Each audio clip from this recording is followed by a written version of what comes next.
watching Fox Sports, home to Major League Baseball, the National Football League, NASCAR, and the new home of the BCS. This is America's #1 sports network. Today's winner is yet unknown, but the driver and the hour are about to meet.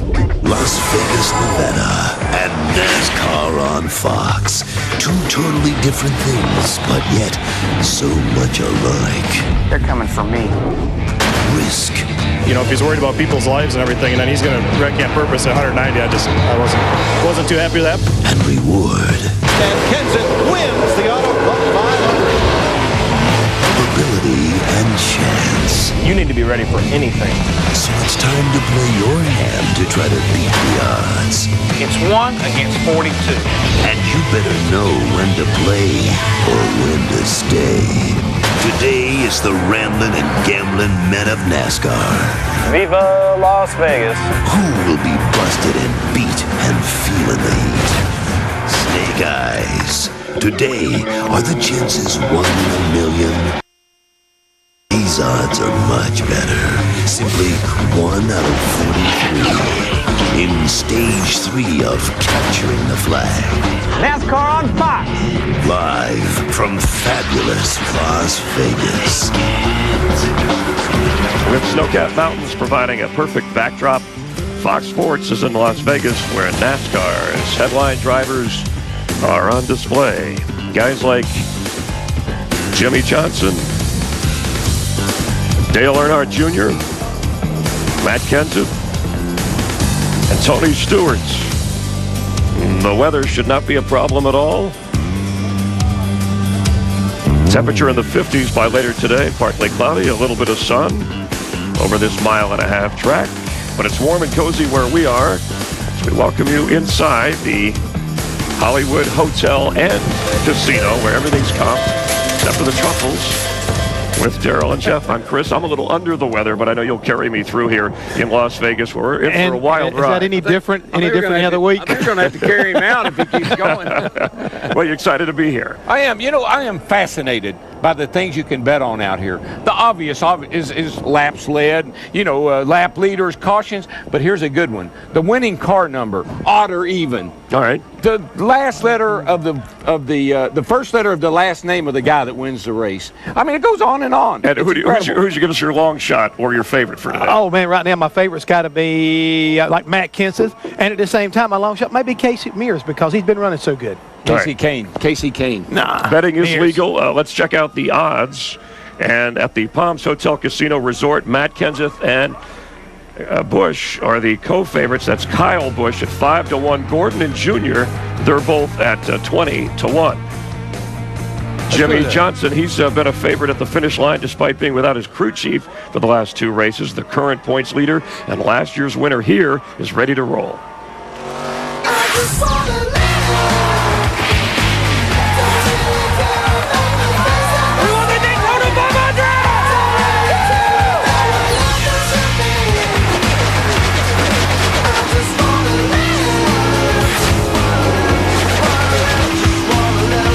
All right, Jimmy joining us live down on the track.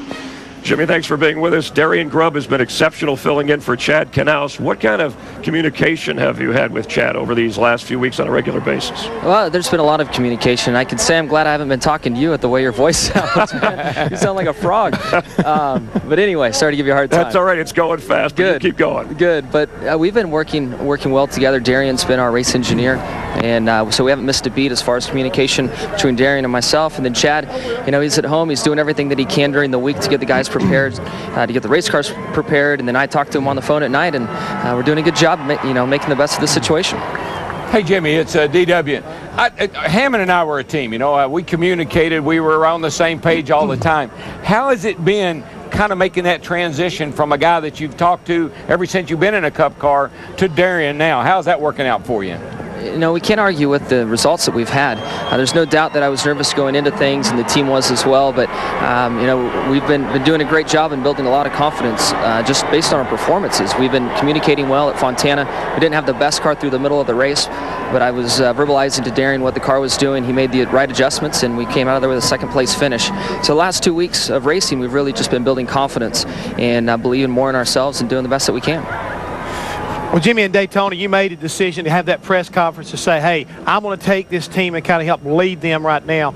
A lot of people have told me because of that, they've rallied around your team. Have you felt that kind of like warmth, I think, from the fans and everybody else as far as your competitors are concerned? Yeah, I think so. I think over time and the performances that we've been able to put out on the track, we've gained a lot of respect from the fans and from everyone in the garage area. So, this team deserves a lot of respect, and I'm glad to see it coming that way for us. All right, thanks, Jimmy. Good luck today. All right, we'll talk to you later on. Awesome. Thank you, bud. All right. Have a good one. Stick around. Here's what's around the turn. The Vegas party is just getting started. Jeff Gordon, a moneymaker behind the wheel. But he was at the poker tables with Tony Stewart. Charity benefiting. There's DW and Jeff, another drive in their new ride to get us ready for the race today. Kurt Busch, the local hero from Vegas, goes 10 laps with us and gas and go. And what happens at the Hollywood Hotel, let's pretend it never happened. We'll be right back.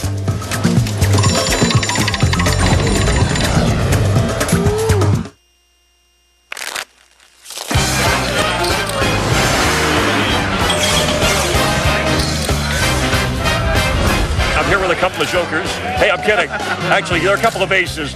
Earlier this week on the Vegas Strip, Jeff Gordon held his first annual poker tournament benefiting his foundation.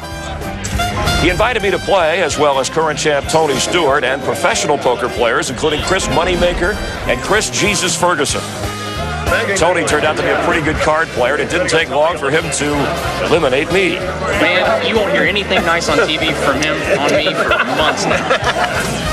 I'm all in. The day's host won 3 all-ins and lasted longer than he expected, but winning the tournament was not in the cards. Still, it was a good time for a great cause. I had a great time. Lasted a little bit longer than I even thought I would. I'm just really excited to be able to do something that's fun and that's hot. This poker craze, is really just taken off, and to be able to do it for a great cause, with the Jeff Gordon Foundation.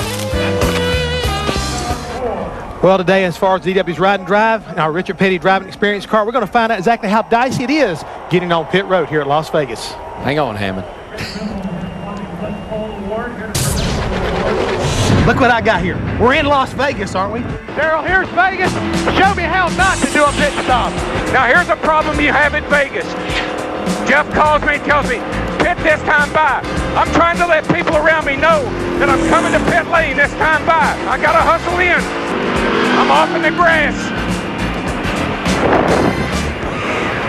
Daryl, that is not what we wanted to do, buddy. That is not going to get it done. Now, DW, show me the right way to do a pit stop. Pit this time by, pit this time by, 4 times. Roger that.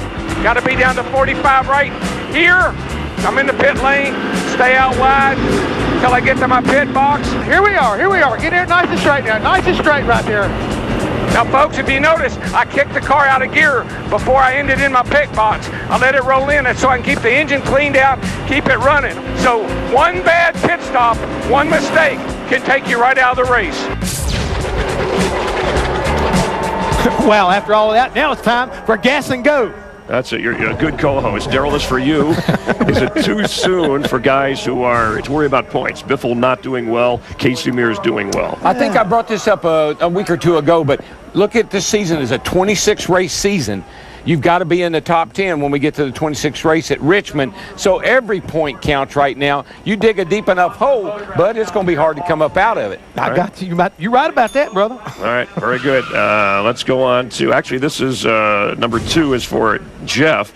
Darian Grubb, the secret weapon. Has he benefited from already a great team, or has he really made a difference himself? Well, I think there's a combination of both. You've got to have a great team around you. I don't care how good a crew chief you are. If you don't have the right people around you, you will not be successful. And I think what Chad Knaus has done with Darian Grubb has shows the right people. But Darian is actually, I think, doing a great job. He's doing a really good job. He's sitting on top of a hot toolbox right now, and he's sweating ice water and doing a good job. When he said, I got the driver, I got the car, what have I got to be worried about? That told me a lot about him right there. Just don't mess it up. Can send me some hot apple cider. Darrell, for you, Charlotte, the right choice for the Hall of Fame. We know Atlanta, Daytona in the mix. You better get this right. That's the heart and soul of our sport. I mean, we don't have to go into all the details. A lot of teams there, a lot of fans there. If I'm going to go to, when people say, what race should I go to get the biggest bang for my buck, I tell them Charlotte. That's where I'd put the Hall of Fame. I think they made a great decision. Behind it 100%. All right, amen, I brother. agree with NASCAR. Yeah, I agree with NASCAR. And I'm sure you'll be one of the inductees. Jeff, for you, give us your top 3 automatic inductees. Some older guys and some of the guys we're watching today. No, man, you got to look at it like this here. When you go into a Hall of Fame, you got to look at kind of like, I think, the leaders of the pack right now, and that's got to be Big Bill France, the founder of NASCAR, Richard Petty, and obviously, local favorite, right. Dale Earnhardt. All right, that's all right. So let me ask you the same question. He was kissing up to the big boss. You already got the gig. Yeah, That's okay. Here's the thing I care. Here's the thing about the Hall of Fame. I think they need to have very strict rules for getting in. I don't think you just start pulling people out of the air and saying, oh, he did this, he did that. I think you got to really look at the statistics, see who did what, how they stand in the sport. I know one thing. I'm proud of this championship ring. And when I go in the Hall of Fame, or whoever goes in the Hall of Fame, they should be equally as proud as I am of my championship. They've got to be special. It's got to be special. Got to be special. And there might have to be more than, owner Hall of Fame wing, driver Hall of Fame wing, promoter. Because some of the great promoters from the past. Don't forget us. And crew chiefs. I mean, we have a few rights to be there, too. It depends on what category you want to talk about. You've got a couple of championships, actually 3 that will help you get in. Drivers are getting ready. You're more in your voice if you don't get it right. My voice will hold up. Kyle Busch, his car promoting the movie Ice Age 2, The Meltdown, which premieres March 31st. My voice is melting down. Yay! We're back in Vegas. How about Kurt Busch? It's a good place to be. Now we're into some quality stuff. Go back to the old stomping ground. This is Vegas. Busch slices to the outside. You got to be impressed with Kurt Busch. There we see right there, Kurt Busch right there waving to his hometown crowd.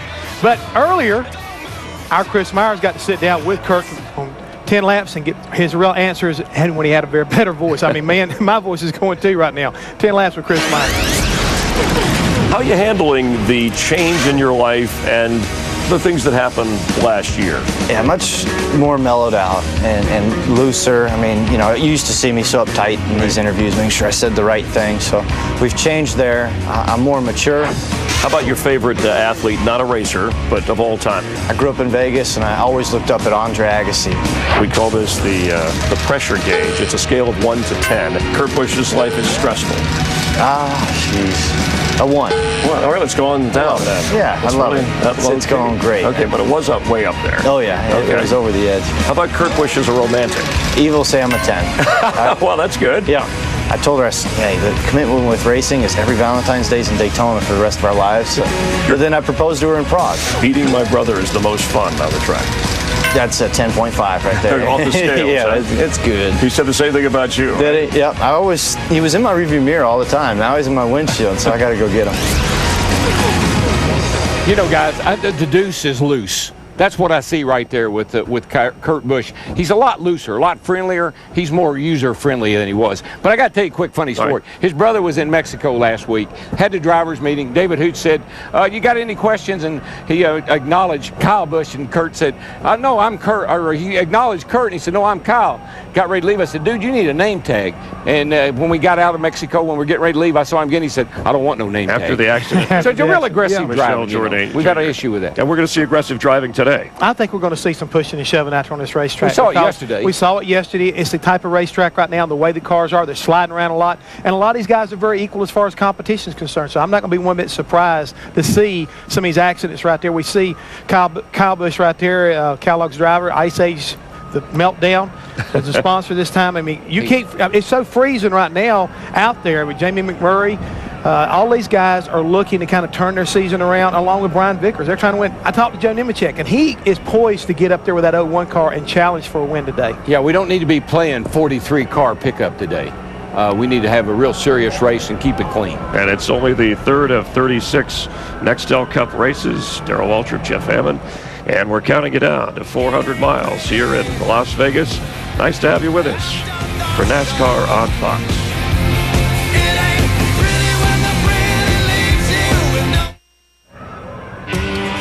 Fox is glad to have you with us. A sellout crowd here in Las Vegas. More than 150,000 spectators ready to go racing 400 miles. Let's head trackside for the invocation and opening ceremonies. Ladies and gentlemen, please stand as the Nellis Air Force Honor Guard presents our colors.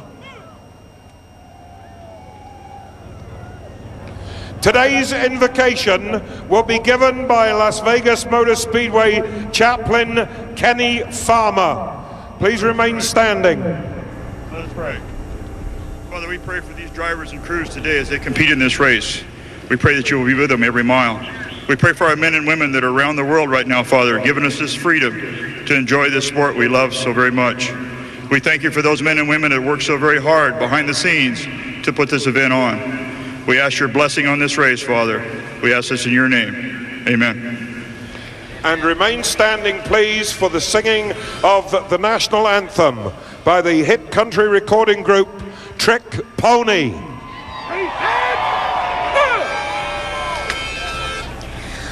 Oh, say, can you see by the dawn's early light what so proudly we hailed at the twilight's last gleaming, whose broad stripes and bright stars through the perilous fight o'er the ramparts we watched were so gallantly streaming, and the rockets' red glare, the bombs bursting in air, gave proof through the night that our flag was still there. Oh, say, does that star-spangled banner yet wave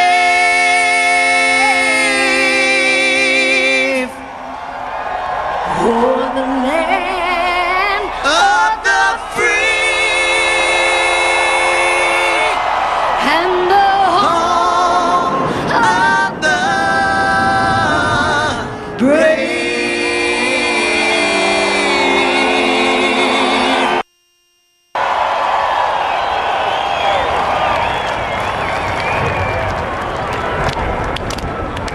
Stirring rendition, you'll notice the master of ceremonies, Robin Leach, lifestyles of the fast and famous. Let's set up to the broadcast booth, and Mike Joy. Mike? Thanks, Chris, and hi, everybody. I'm with Larry McReynolds as we look over a great crowd at the Speedway here at Las Vegas and look at some drivers that need to rebound their season. Here is the top of the heap. The Nextel Cup point standings. Led by Jimmy Johnson, Casey Mears. What if he hadn't had that flat tire in Fontana? He might be closer than 39 points out. Matt Kenseth, 47 back, Casey Kane, and Dale Earnhardt Jr. right there. But coming here to Las Vegas, well, there's some ground to be made up. Tony Stewart trying to rebound from 22nd place in the points. Greg Biffle has had two tough finishes. He was one of the first out of only two cars that failed to finish at Fontana, Stewart being the other. Kurt Busch needs to rebound his season, and Dale Earnhardt Jr. at this racetrack in the last 2 years has not finished inside the top 30. But Larry here, as well as at the table games downtown, step one to winning is not beating yourself. Well, I think in the pre-race, DW and Jeff nailed it because it's about not beating yourself, getting onto pit road and not having those mistakes on pit road. I mean, we saw it in the Busch race last night. I mean, these were cars right here. Bernie Lamar in the 77, he's trying to get on pit road. Matt Kenseth in the 17 doesn't realize it, runs over him. Here, Kyle Busch in the 5, he completely misses pit road. Here's Paul Tracy, misses the commit cone. That's a penalty right there. And right here, Kevin LePage in the 56 spins out because it's so treacherous getting onto this pit road. If you see right here, this is the problem. The entrance to pit road is right in the middle of turn 4, and the groove here is right on the bottom, and that's where you've got the inner pit road, right at the bottom of turn 4. So we're set for 400 fast and furious miles at Las Vegas in front of a packed house. You're watching NASCAR on Fox.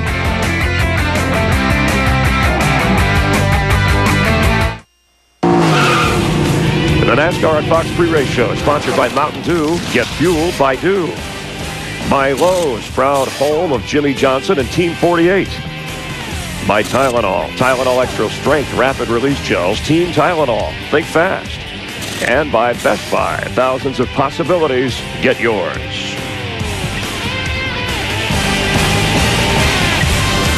We've had snow, sleet, rain, and a sandstorm this weekend, but today it's going to go into the low 50s. Track temp 75 degrees, reflecting some of the sun through scattered clouds, and the wind southeast at 7, so it'll be a little chilly, but it'll be a nice cool day for the engines in these race cars.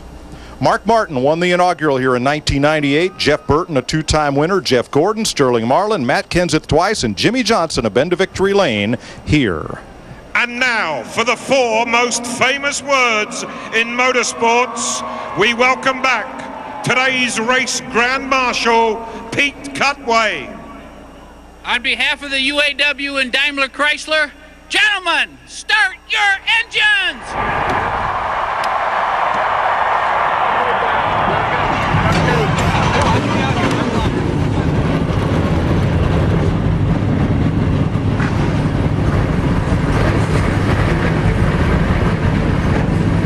We're ready to race in Las Vegas, where the man who has most often broken the bank is Jack Roush, whose cars and trucks have won here in NASCAR's 3 Premier Series a total of 11 times in 27 races. Those are pretty good odds. Steve Burns.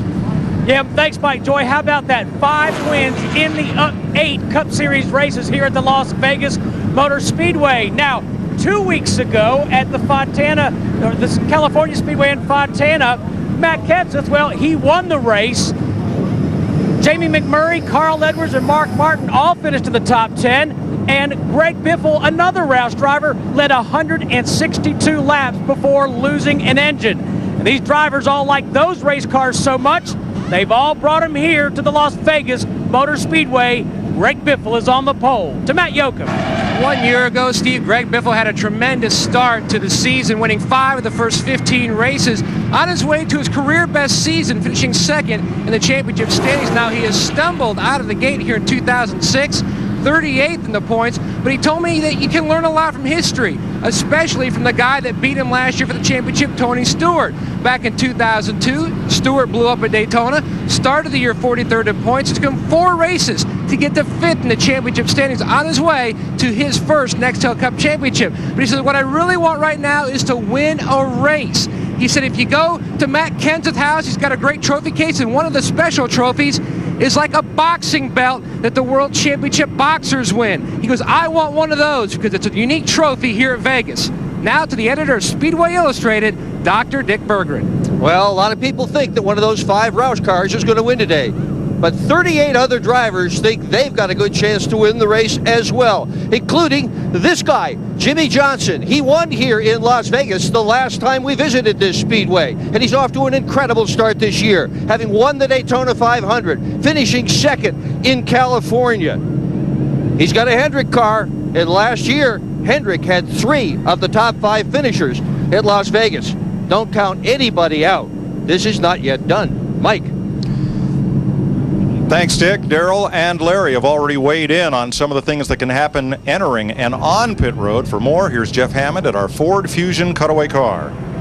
Thanks, Mike. When we talk about coming down pit road, all the guys on pit road have got to execute. What I found interesting in talking to the crew chiefs today about how they were going to treat what they were going to do on pit road, they referred to this place at Las Vegas like Darlington. They said the tire give up today is going to be exceptionally more than what they've seen in years past. And for that reason, they're looking at actually making tire stops rather than fuel stops. So coming on pit road, probably around lap 45 to lap 50 to get that car 4 brand new Goodyears and make it drive better, also to pick up on speed. So not making mistakes on pit road, well, it's going to be critical. So don't beat yourself, Jeannie Zalesko. Yeah, I guess the thought process is they can go farther on fuel than they're willing to go on tires. And I can't believe you've gone this far into the show without mentioning Dale Earnhardt Jr. or even a driver from Richard Childress Racing.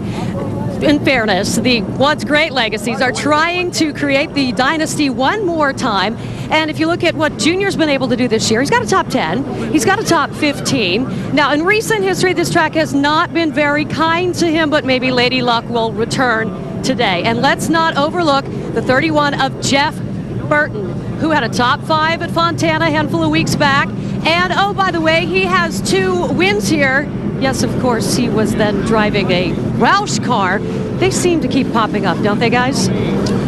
They certainly do. Up near the front on these 1.5-mile racetracks. There's a look at Jeff Burton, and we'll be back with the starting lineup. Singular 31 Chevy. Stay tuned for details on how to play the Singular Virtual Crew Chief during today's race. Watch for your chance to win my payday at the race in Daytona Beach on July 1st.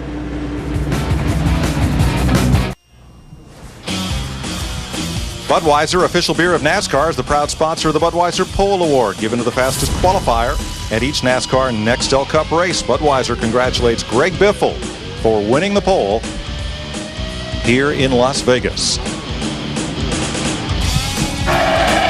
Let's have a look at the starting lineup, led by Greg Biffle and Tony Stewart. The only 2 drivers to fall out at California share the front row here.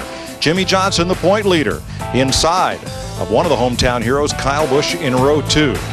Let's let you have a look through the rest of the starting lineup as we talk with 3-time Nextel Cup champ Darrell Waltrip about what kind of race we're going to see today. We've got a cold day, and we've got a lot of fellas, Larry and I talked earlier, that need to rebound. First not beat themselves, but then beat up on each other. Yeah, I'm a little bit concerned. I don't know why, but I just got this feeling about rough driving.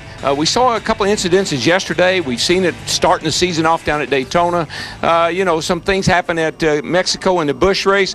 I just think these guys need to chill out a little bit and take it easy. I'm a little concerned about aggressive driving. How do you keep your driver's temper under his helmet, Larry? You got to remind him, 400 miles, 267 laps. You're not going to win this race early. Big picture racing. Get to the end, then we'll go at it.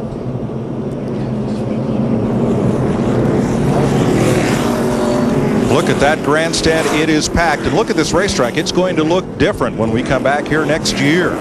Different banking, different width to the racing surface. New condominiums in turns 1 and 2. As their continuing improvement program here at Las Vegas is going to get high-rise. Yes, it will. And a banked racetrack is what what our race cars need. These cars, 3,400 pounds, they need some banking to lean into to make some good side-by-side racing. But based on that Busch race last night, especially Casey Kane that won the race, he moved it up to that second groove. We've had no rain since last night. I got a good feeling we're going to see a little side-by-side. Oh, yeah. There'll be guys in this race today that will venture on out there whether they want to or not. And I'm sure we're going to see the normal comers and goers at the start of this race. And we'll go through the FedEx Racetrack keys. Clean pit road entry. I think we've talked about that all during the pre-race and here at the beginning of this show. You've got to get on pit road without mistakes. Adjust to track conditions. We have track conditions we've not had so far this year because it's going to be a little warmer today. And you know what? We're in Sin City. Let's be prepared to roll the dice, especially at the end of the race. For more information on Las Vegas Motor Speedway, including DW's hotspots, log on to foxsports.com, keyword FedEx. Well, DW, it's party time in Glitter Gulch. Let's reach up there and pull those belts tight one more time, baby. Boogity, boogity, boogity. Let's go racing, boys.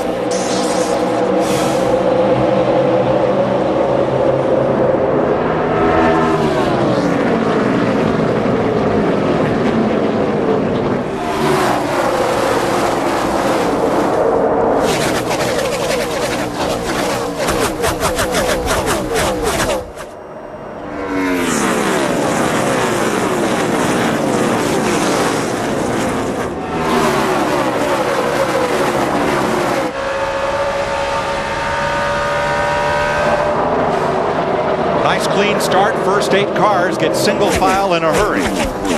Greg Biffle, he'll get the 5 points for leading that first lap. But, buddy, I'm telling you, on back in the field, they are 3 wide and 4 wide. You know, Larry, I was talking about aggressive driving. It just seems like the aggravation factor is a little higher than it has been in the past. These younger drivers, and it seems like everybody gets a little irritated with each other a whole lot quicker than they have in the past. Here's a new view as we welcome DLP from Texas Instruments. to the NASCAR on Fox family. They'll be a presenting sponsor of ours, and they have brought us the cable cam from NFL coverage here to Las Vegas Motor Speedway. That's as good as it gets right there. I love that DLP, man. These race cars look like they're going 200 miles an hour. Lead change. Tony Stewart drops to the inside, coming off turn 2, and will take the lead from Greg Biffle. But Biffle goes to the bottom. Stewart's car washed up just a little bit. Looks like Greg Biffle's going to try to beat him back to the line, but Stewart will lead that lap right there. He gets 5 points. That was by inches. And that's about what we'll see at the finish today. And it appears that's all Tony needed or wanted. Nope, here he comes. Crossover move. Stewart on the bottom. And this is good. We've got this side by side, 2 grooves early in this race. Now same place, Stewart back into turn 3 in the 20 car. He goes to the bottom. Looks like his car stuck to the bottom that time. He should make the clean pass here. Well, his car is really, really good right on the white line. I mean, he'll have the left side tires below the white line. It's going to make it pretty hard to get under him. So if you want to get around him, you have to go the outside. And, of course, you got to keep up with him, too. And just remember, those 2 guys right there, that's the guys that finished first and second in points last year. It's the first 2 cars, the only cars that fell out at Fontana. And what do you think Tony Stewart would be most worried about today, Larry? Engine woes. Yes. Only because he had that failure last week, and a driver doesn't forget that until after this race is over with. 42, Casey Mears, the Texaco Dodge, has had a fantastic start to this season. Battling there at 28 with Sterling Marlin.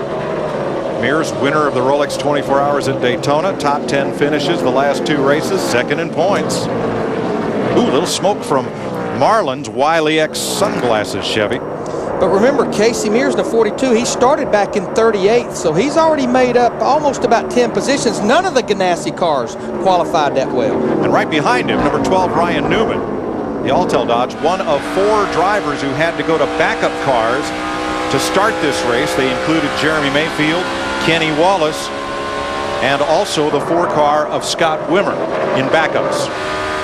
Steve Burns. Mike, right now Ryan Newman is saying his car is a little tight. You talked about him moving to the back. They had a head gasket problem in the motor yesterday in practice. They had to change the motor. They only got about 16 laps of practice. But the remarkable thing, Mike, they changed motors in 48 minutes. Yeah, I mean, the problem yesterday with the way the weather worked out, the teams they only received 1 practice. It was an extended practice. That happened early. They just didn't get a lot of practice with this 12 car. And that's what I dislike about impound races. They would have not been able to find that problem had they not had practice yesterday. Because this is a regular schedule here. J.J. Yaley has passed Kurt Busch. That changes hands at 5th place. As you see, the mid-corner speeds down to just about 150 miles an hour.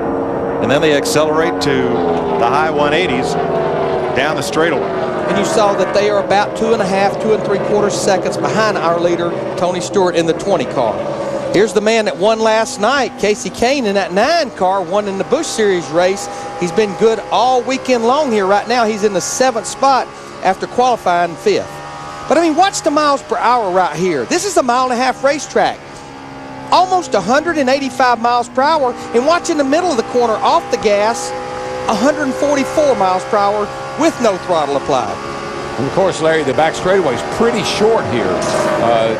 The round from turn 3 down to turn 4 down to turn 1 is really where you pick up a lot of speed. Newman, number 12, in a backup car, challenging Casey Mears for 30th. Now, if you look at these 2 cars on the nose, you'll see the difference between Newman's number 12, the older Dodge Intrepid, and the Dodge Charger that all of the Dodge teams other than Penske Racing are using this weekend. And I tell you, there was a 3rd Dodge there, Kyle Petty. He was getting in the mix. Now here's Jeff Gordon in the 24 car battling to the inside of Jeff Burton in the 31. This is a battle for 9th right here. You know, we're watching Jeff Gordon right now in the 24. Just a little bit ago, we were watching Dale Earnhardt Jr. in the 8. This type of racetrack, the flatter 1.5-mile racetrack, that was the Achilles heel. Even though Jeff Gordon finished 4th here a year ago, for most of the season, this was the type of track that those guys just could not get a handle on. Mark Martin, the AAA Ford under Jeff Burton, and that moves Martin into the top 10. Matt Kenseth on the way. Kenseth's had a good car last night here in the Busch race. Not quite up to Casey Kane, though. Kane had that Dodge. He was humming around here last night. And what's interesting about Matt Kenseth, I talked to his crew chief, Robbie Reiser. All of the teams tested out here in mid-January.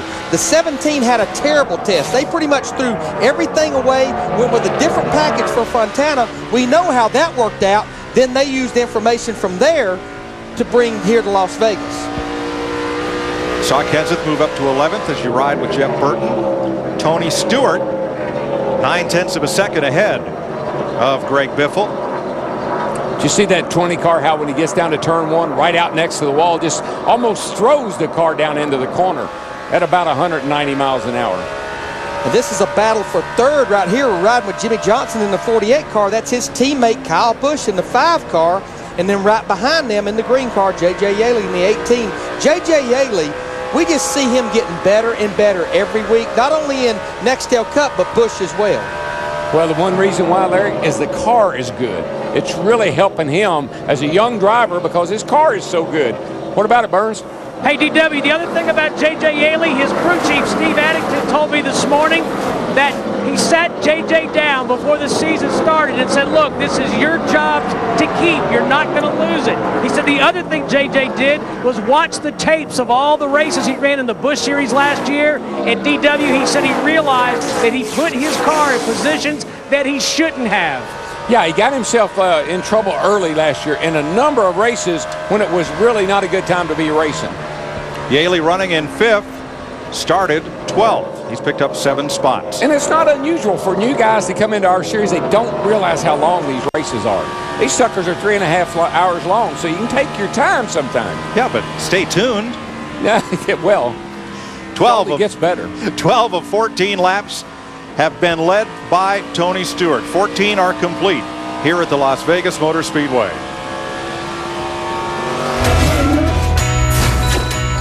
Nothing's wrong with a little bump and run. NASCAR Nextel Cup Racing on Fox is sponsored by Sprint, proud partner of the NASCAR Nextel Cup Series. By Visa. Go on, live life, and remember that no matter what it takes, life takes Visa. By Sunoco, official fuel of NASCAR. Without Sunoco, there'd be no race day. And by Home Depot, NASCAR's home improvement warehouse.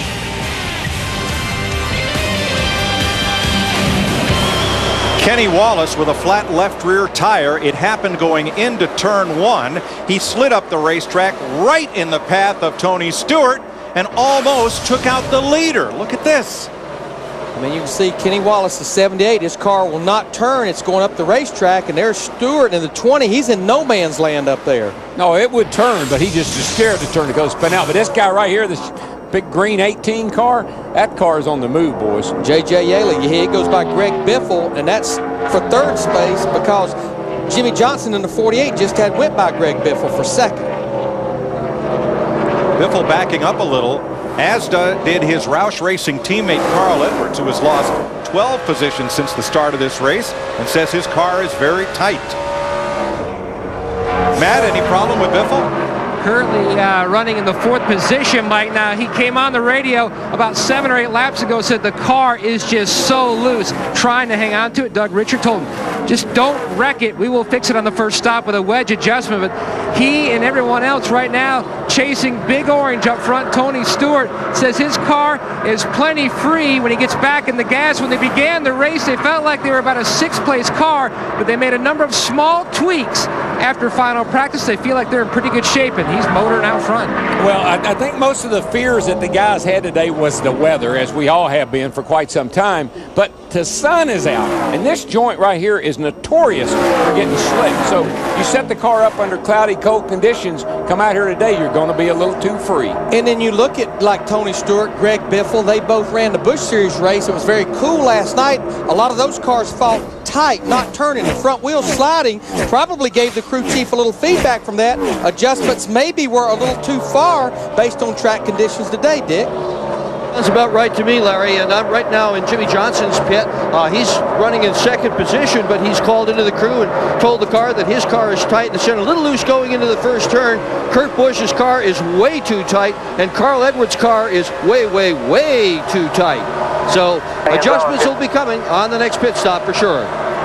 Too tight means you got a lot of wheel. You're turning hard left and the front tires are not digging. They're just sliding, and you build up more air pressure in the right front, makes it even worse. And then what just kills you, if it's doing it off the corner, it kills the straightaway speed because you have to roll out of the throttle to get the thing to turn. Yeah, well, actually, we go in, and you got to wait in the middle to get the front end to get some grip in it. Then it loses all that speed up off the corner.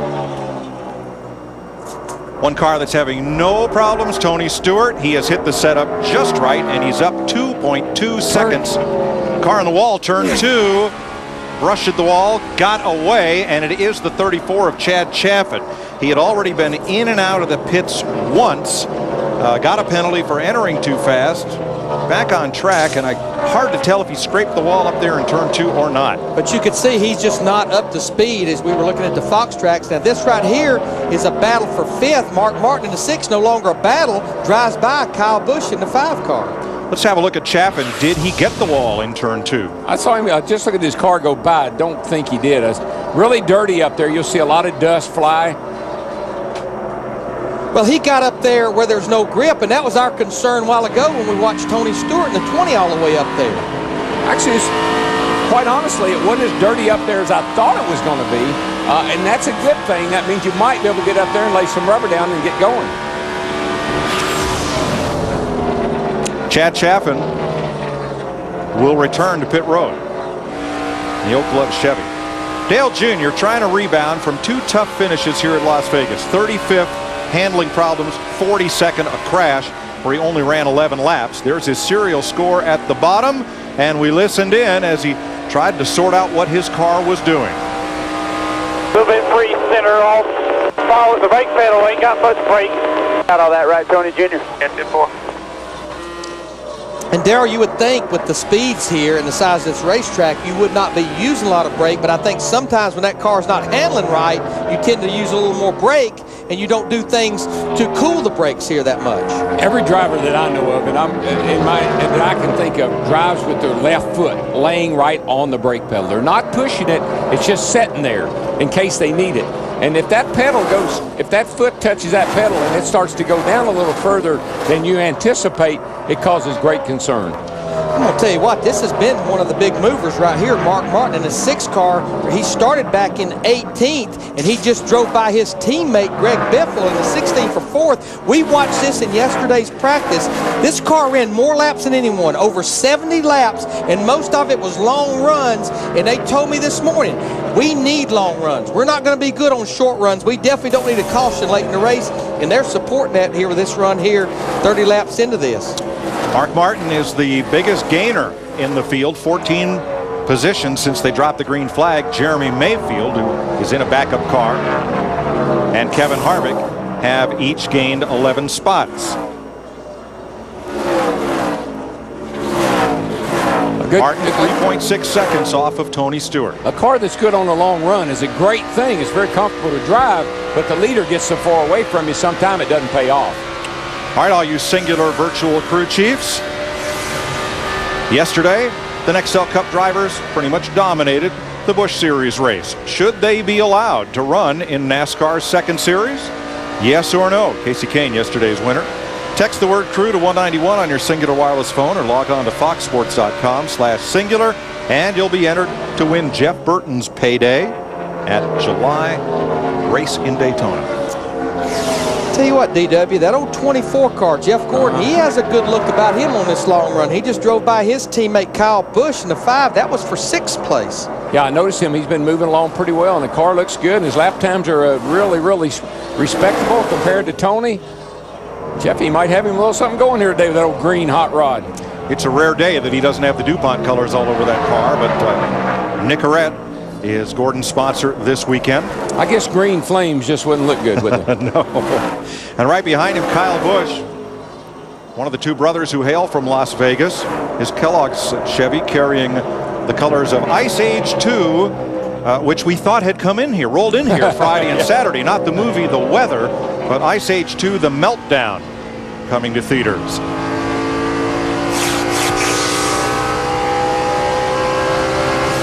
Tony Stewart Pittsburgh's lead has shrunk to a second and a half after 32 laps in the UAW-DaimlerChrysler 400.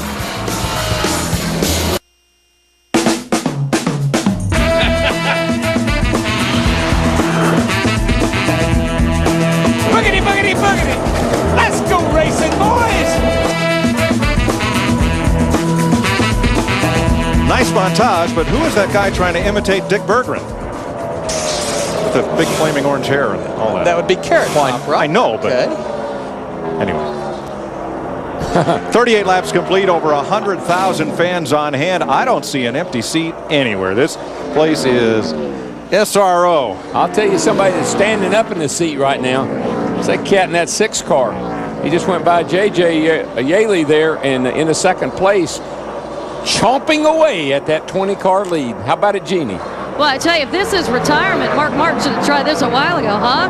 He came on the radio and said, look, I know it's early, but this is the best car I've had in a long time. I think I held the vowel there long enough to recreate. Turn 2, yes, Jeannie. trouble.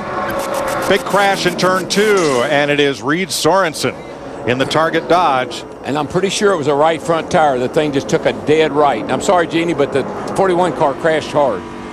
And Darrell, you would think 40 laps into this run, we're hearing a lot of cars that are pushing, which means they're abusing that right front tire. That has a look that that's maybe what happened. He could have ran over something, but this late in the run, very well could have been just lost the right front. Heard Jeff Gordon just tell his crew chief down there, said, hey, the right front's not feeling right.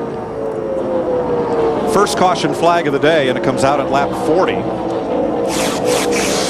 for Reed Sorensen, the 20-year-old from Atlanta.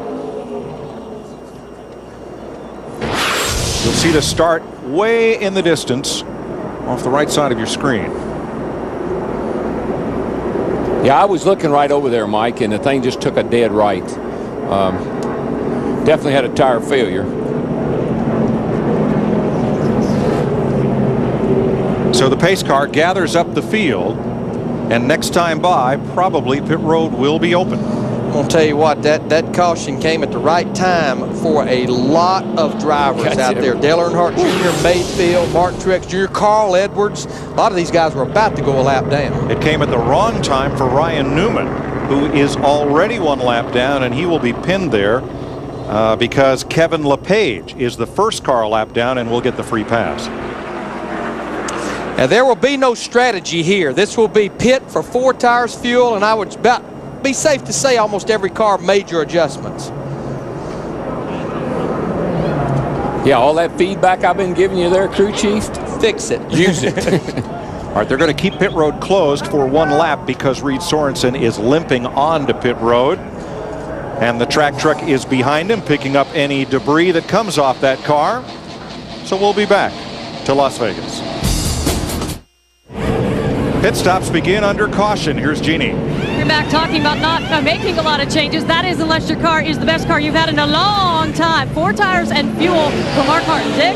Jimmie Johnson in the pits. They're going to make a minor chassis adjustment on his car. He has been very detailed about the behavior of that race car. They're going to try to get him some more speed. Matt? Johnson's away in the top left. Tony Stewart says the car was loose but livable, made significant chassis and air pressure adjustments. The same for the 16 of Biffle. Steve?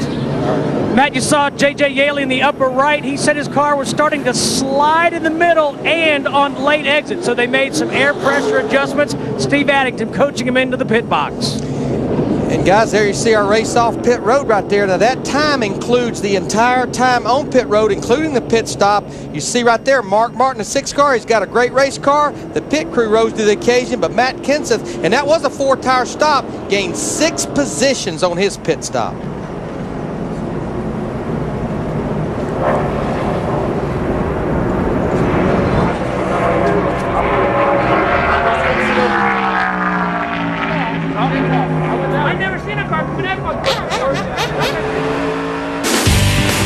NASCAR and XL Cup Racing on Fox is sponsored by UPS, proud sponsor of Dale Jarrett's 88 Ford.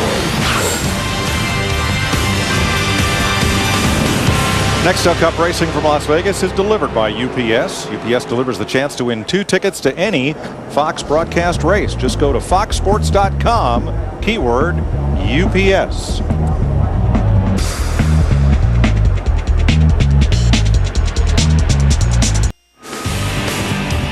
NASCAR and XL Cup Racing on Fox is sponsored by Budweiser, the official beer of NASCAR, and proud sponsors of Dale Earnhardt Jr. and the number 8 car.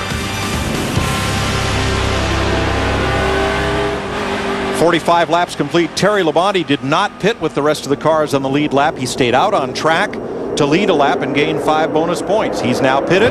Mark Martin is your leader over Tony Stewart as we restart. I think what you'll see is Tony will jump all over Mark here. Mark's car is good on the long run, so that probably means it's not very good on these restarts.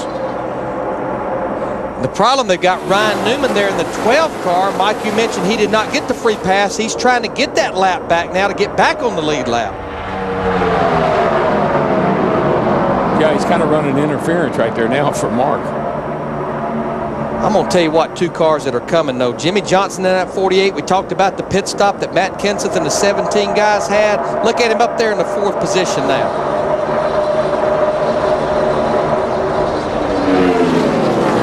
Well, like we saw here last year, Larry, all the Hendrick cars are running good today. You know, the people may ask, why is Ryan Newman doing this early in the race? It is a race for a car like him to stay up there to be that first car lap down. If he gets the caution, then he's back on the lead lap. He's just doing his job right here.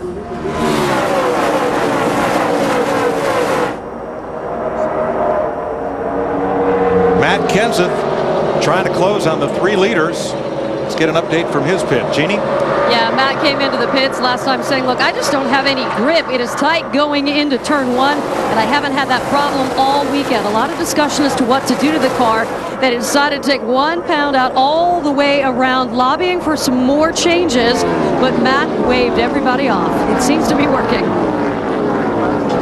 I tell you, another car that started deep in the field back in 29th, Kevin Harvick in the 29 car, a lot due to the fact of a good pit stop by his crew. But you see right there, he's up in the 9th, just a little over 2 seconds behind leader Mark Martin. I think they really made major adjustments on that car under that pit stop as well.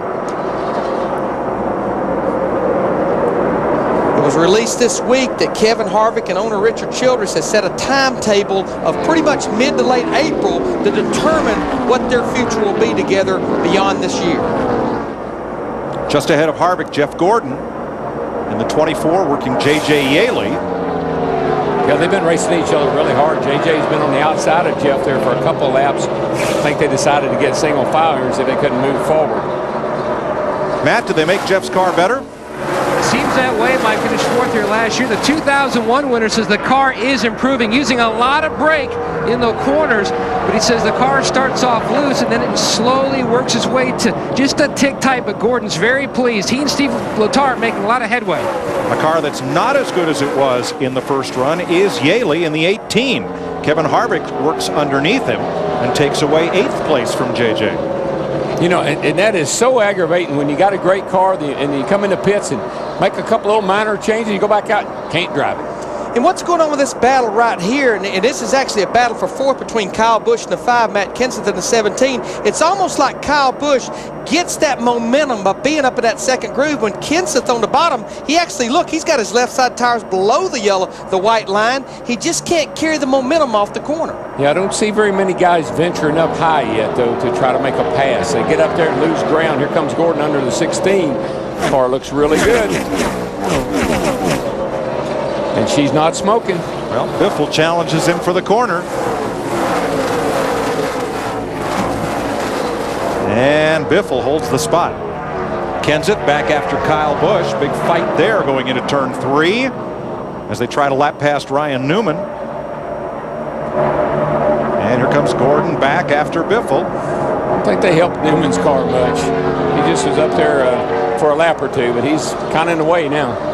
How about J.J. Yaley? Steve, what changes did they make? Well, Mike, they made air pressure adjustments to the 18, and a little concern down here right now in the pits. J.J. just told crew chief Steve Addington he's feeling a vibration. He's just trying to be conservative right now. And that's so typical.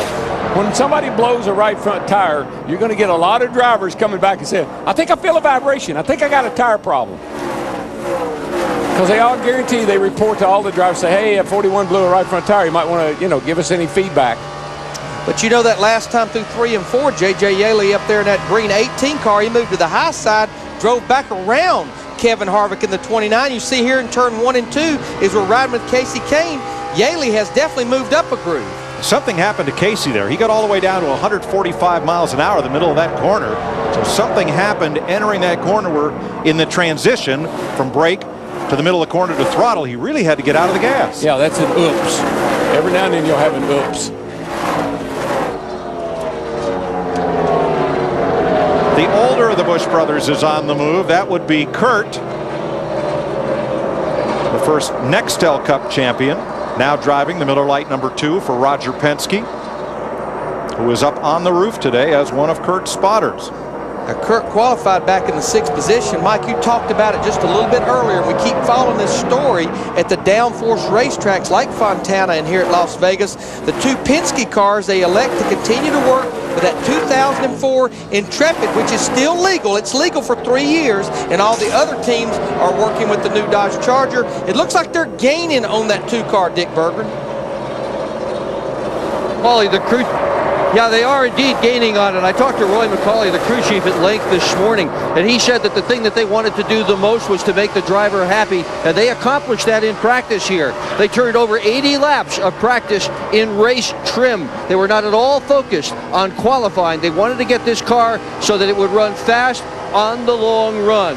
They got the type pretty well out of it. They made an adjustment on the last pit stop. Kurt's moving forward. Yeah, I think that's the thing they fought over there in Fontana was it was really fast, set on pole, but the thing would slow down in the long run so bad that it couldn't drive it. So they've been working on that, and I tell you, Kurt told me they were making some real progress. Looking back at Kevin Harvick from the Dodge dealers UAW Dodge of Casey Kane. Out front, Mark Martin, quick pit stop, first place. Got his nose in the wind, and he's trying to run away from this field. He's up by 1 second.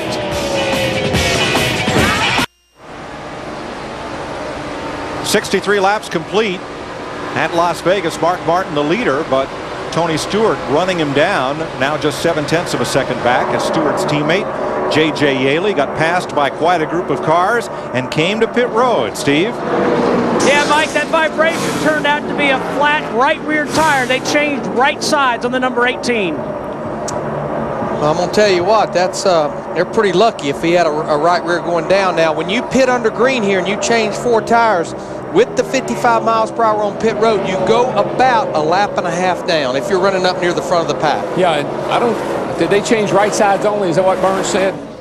He had a right rear going flat. There's Yaley battling Kevin LePage. LePage is on the lead lap. Yaley is 1 lap down. And Tony Stewart has eaten another 1/10 of a second out of Mark Martin's lead. Stewart's coming. Matt? 65 laps in the book, Mike, and good news if you're a fan of the 20 team. First, they had a great pit stop, 13.6 seconds. One of the reasons the return of Ira Joe Hussey, the front tire changer in the offseason, had rotator cuff surgery, an extensive rehab program by Paul Aleppa, and now shoot for the trainers at Joe Gibbs Racing. He's been practicing with the team at the shop the past couple of weeks.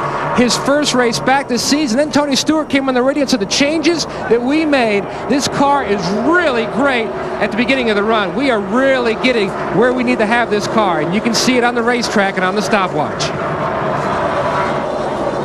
Now things have evened out at 0.7 of a second between Martin and Stewart, with Jimmy Johnson, the Lowe's Chevrolet, 2.7 seconds back in third.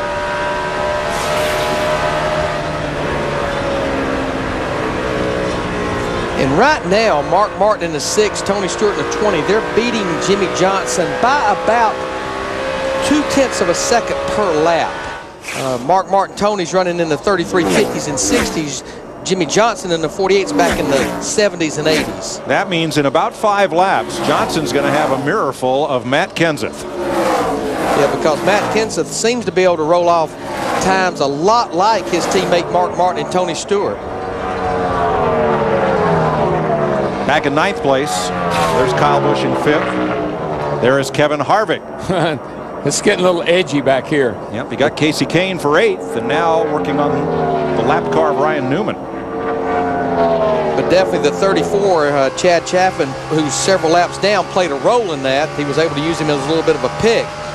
Now you see Ryan Newman in the 12 car, we talked about him earlier. He is still right now the first car out there 1 lap down, so should the caution come out, he would get the free pass back on the lead lap. But right now we have 35 cars on the lead lap. Yeah, he'll be looking for J.J. Yaley, who's 1 lap down but on fresh tires, trying to overtake him to be in position for the free pass should we get another caution.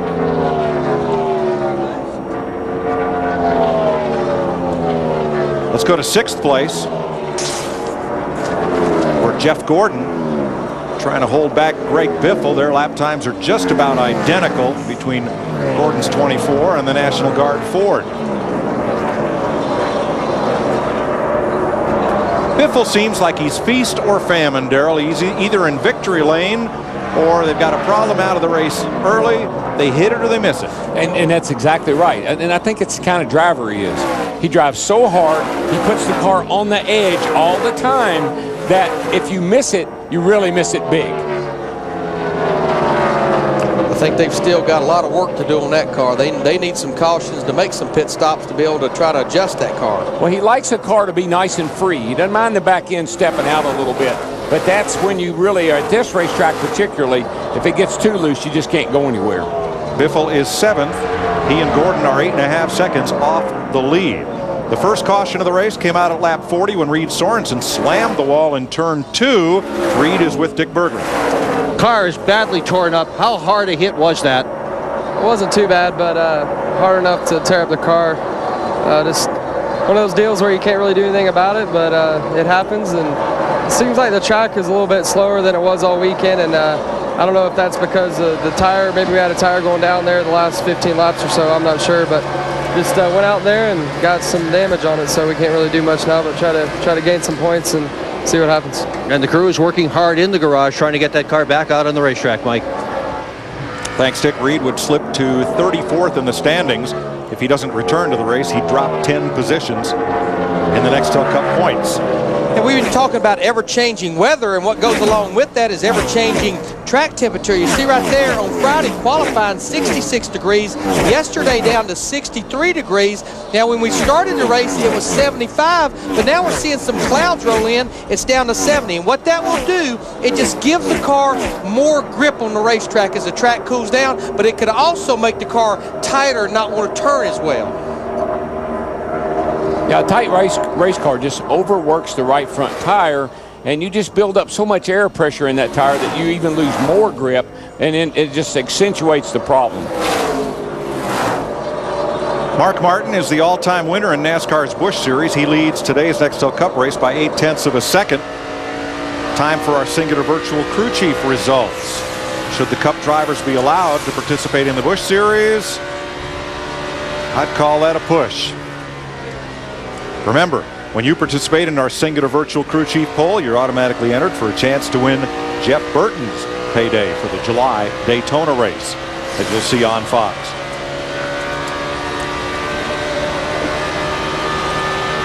Tony back outside.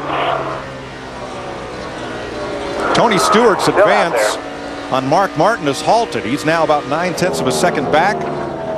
Jimmy Johnson 4.4 seconds off the lead, and Matt Kenseth has been unable to close on Jimmy Johnson. He was 5.4 off the lead. Casey Kane trying Kevin Harvick on the outside. Kane will get, I guarantee Casey Kane will get that outside groove working before the day's over with. He knows that from last night. That's how he won that Busch race. He shot by Kevin Harvick right there last night to take the lead. But Harvick shuts the door on him coming up on the backstretch off of turn 2. Now here's two guys we've not really talked about. Denny Hamlin in the 11 car, the winner of the Busch race last week in Mexico. He started back in 16th. Jamie McMurray in the 26 car started in 19th. And right now these guys are battling for the 12th position, trying to get to the top 10.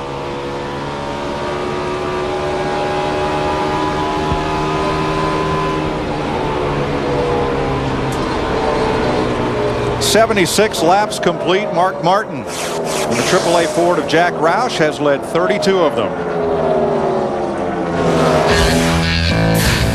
Green flag racing coming your way.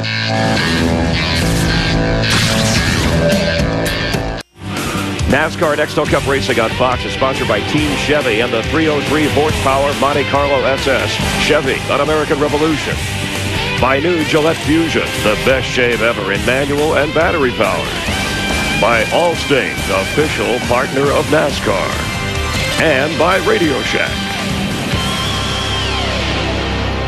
Time for a Visa race break. Mark Martin, currently your leader. He won the first Las Vegas Cup race back in 1998, but Jeff Hammond, Tony Stewart just led 41 laps and took it from pole sitter Greg Biffle to get things going. Yeah, he did. He got a really strong run right there on the Greg Biffle going into turn 3 and 4 and led early on, but then on first caution date was Reed Sorensen, loses the right front tire, hits the outside wall really hard, finds himself still in the garage area trying to make repairs to the 41 car. Dale Earnhardt Jr. qualifying 43rd, 42nd, working his way through the pack. Yeah, you see him right there passing Ryan Newman as well as Sterling Marlin in the 14 car, but right now still struggling. But this is the guy that's really getting it done on pit road as well as on the racetrack. Mark Martin beats everybody off the pit road, including Tony Stewart and Jimmy Johnson. And this has been a Visa race break. No matter what it takes, life takes Visa.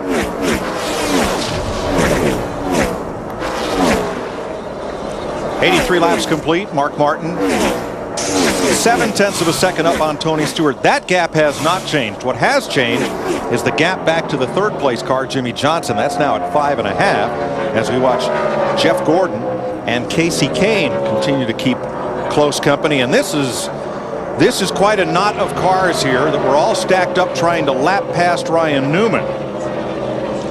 And remember, we talked a while ago, Ryan Newman was the first car a lap down. Now J.J. Yaley just goes by him, but as Mark Martin in the 6th, and I tell you, Ryan Newman, he's got his hands full.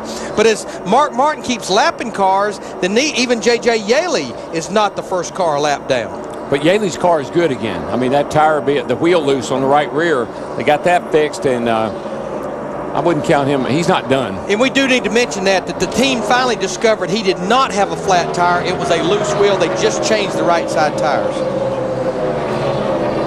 One of the big movers in this race, number 2 point man Casey Mears.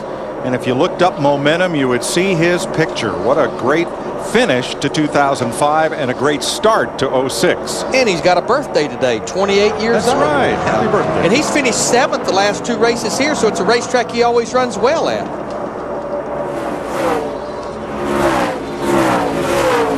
Mears trying to chase down Jamie McMurray's 26, but J.J. Yaley, remember, has fresher right side tires after that unscheduled pit stop. And speaking of fresher right side tires, we're getting to about, I'm going to say, 12, 14, 15 laps before what could be the first green flag stop. And we'll make sure we talk about this again as we get closer to that. DW and Jeff in the pre-race. Pretty treacherous entrance to pit road. Oh, I guarantee you'll see somebody mess up under a green flag conditions, because it is, I tell you, that's as hard as it is. The only pit road I know of is as difficult as this one.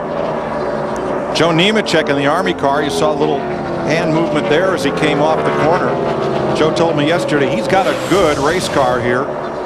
Very hopeful of a top 10, but right here he's working underneath Chad Chaffin. Push loose. You just get the front end pushing and you turn the little wheel into her and she snaps loose. And that's a product of tires that has almost 50 laps on them as well, starting to really slide around.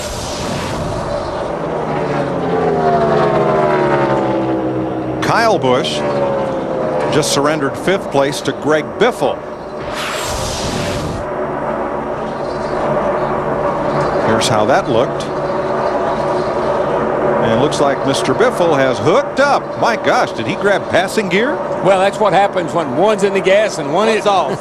Yeah, Kyle Busch was definitely out of the gas there on the late exit of turn 2 and 5. Steve is in Kyle's pit. Yeah, Mike and Larry DW, we know why. The 20-year-old who was born and raised here in Las Vegas just talked to his crew chief, Alan Gustafson, and said he needs help in the middle of the corners. I can get through the center okay, but I'm nervous to get back to the gas on just how far the rear is going to step out. 10-4. And that's exactly what we saw. I mean, right where he would like to nail the throttle, he can't. He's a little too free right there. That's why Greg Biffle was able to shoot by him on exit. And I think, Mike, you talked about this at the top of the show. How do you keep your driver cool, calm, and collective here this early in the race. Also tell him, hey, we're going to be making a pit stop here real quickly. You've got a good race car. Just be patient. Yeah, all these guys want patience, but they want it now. Along with 4 tires. In the truck, Newman in the wall. Turn 3, Ryan Newman has hit the wall hard, and the whole right front is crumpled up. Seems like when we get in that pit window, we see this. seconds. Got right front damage, right front. Once again, this is good news for Dale Earnhardt Jr., Jeremy Mayfield, Robbie Gordon, Elliott Sadler. They were just about to go a lap down to our leader. Timing was right for them. It's dead. 90 laps into the race. He said it's dead. He's going to the garage. And we were within about 10 laps of scheduled pit stops anyway. Newman's car had not been handling well all day. Let's see what happens. That's Brian Vickers to the inside. Carl Edwards coming. Right front tire. Again, they've been fighting the car not turning, abusing that right front. This is about the same amount of laps into a run that Reed Sorensen lost his right front. You know what? I don't know how many Intrepids they've got, but that's 2 they've used up this weekend because he had to go to a backup car from practice. Well, actually, they had to change engines. It's the same car that's they right. started with. He didn't lose the car. He lost the engine. I'm sorry. Into the safer barrier at over 170 miles an hour.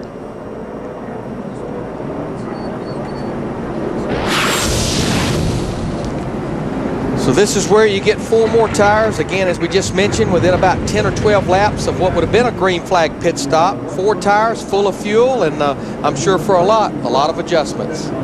The free pass car will be Sterling Marlin, who is a past winner of this race. He won it in 2002. Here they come, boys. Was that Tony knocked the commitment cone? Somebody hit it. I don't know about Bob. Jeannie? Well, the 6-car Mark Martin has been looking for forward bite. A lot of conversation to figure out what to do here. He wanted to do some air pressure adjustments to that right front, but he was informed that they were already at minimum.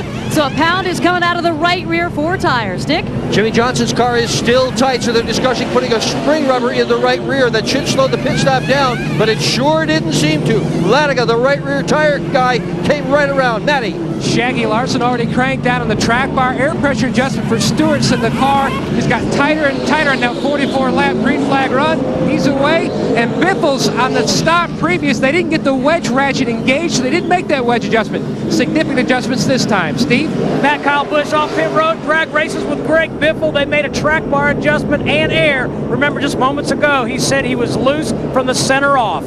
Again, Mark Martin beats them all off pit road. Yeah, but I'm going to tell you, the guy that really is shining here is this 17 car right here. I mean, you see right there, he gained 6 spots the last stop. He gained 2 this spot, and now he's going to move up into the top 3. But I think I can show you why these guys are shining so much. It's all about pit selection. Right here, this is the very first pit box coming in. There's no one pitting here.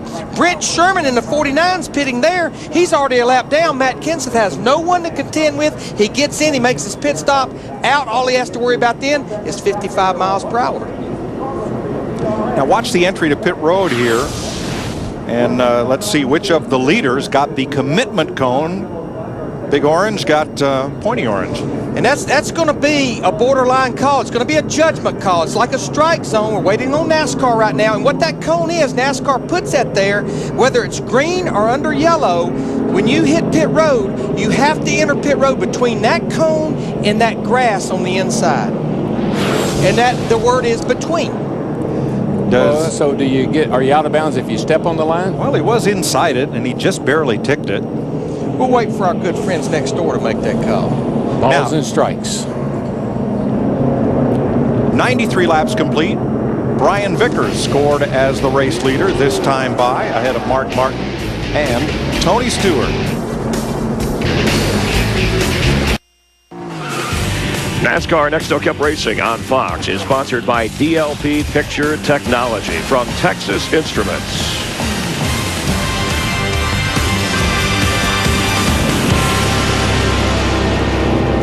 .95 laps complete. Brian Vickers surrendered the lead to make his pit stop, so Mark Martin is back up front. Jimmy Johnson's crew pretty excited about getting him out. In 5th, this from our DLP cable cam.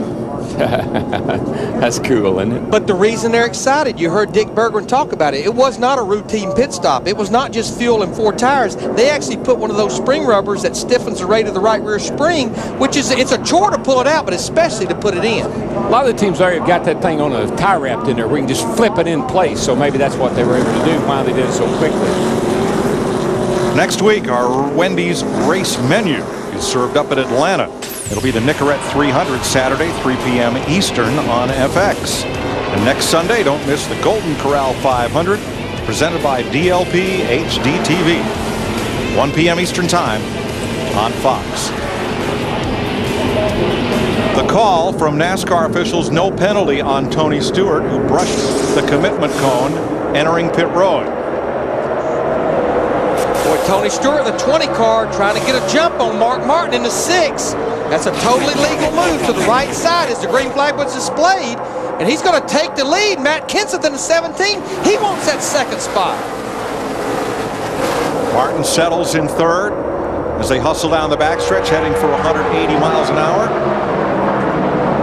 The word from NASCAR was that the commitment cone that shows where you enter pit road was judged to have been slightly out of position, a little too far to the inside of the yellow line that is painted there. And Stewart came in watching the line, clipped the cone, no penalty. Let's show it to you here.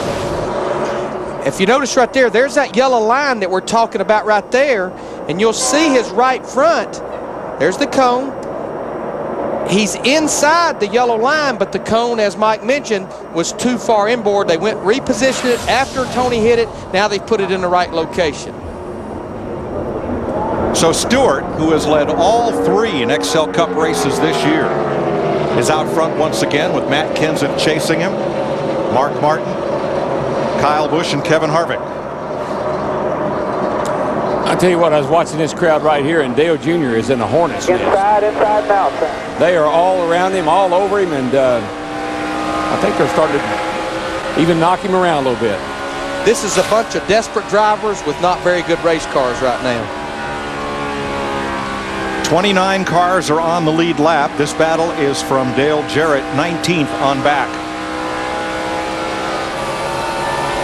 See that 38 car there? He was just moving all over the place coming off the corner.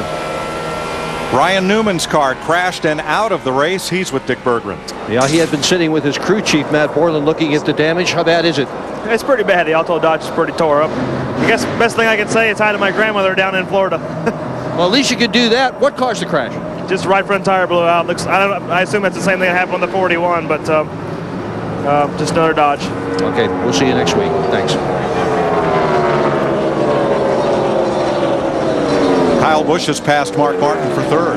And I think possibly what may be going on with Mark Martin's car here is if your car is good on long runs, it can sometimes be a little too loose at the beginning of the run, and I think that may be why he's lost 3 positions here within the last 4 or 5 laps. I think it's another one of those times, Larry, when he went in the pit, the car was really good. They made a minor adjustment on it, and now it's going the wrong way, and we got somebody else leading the race.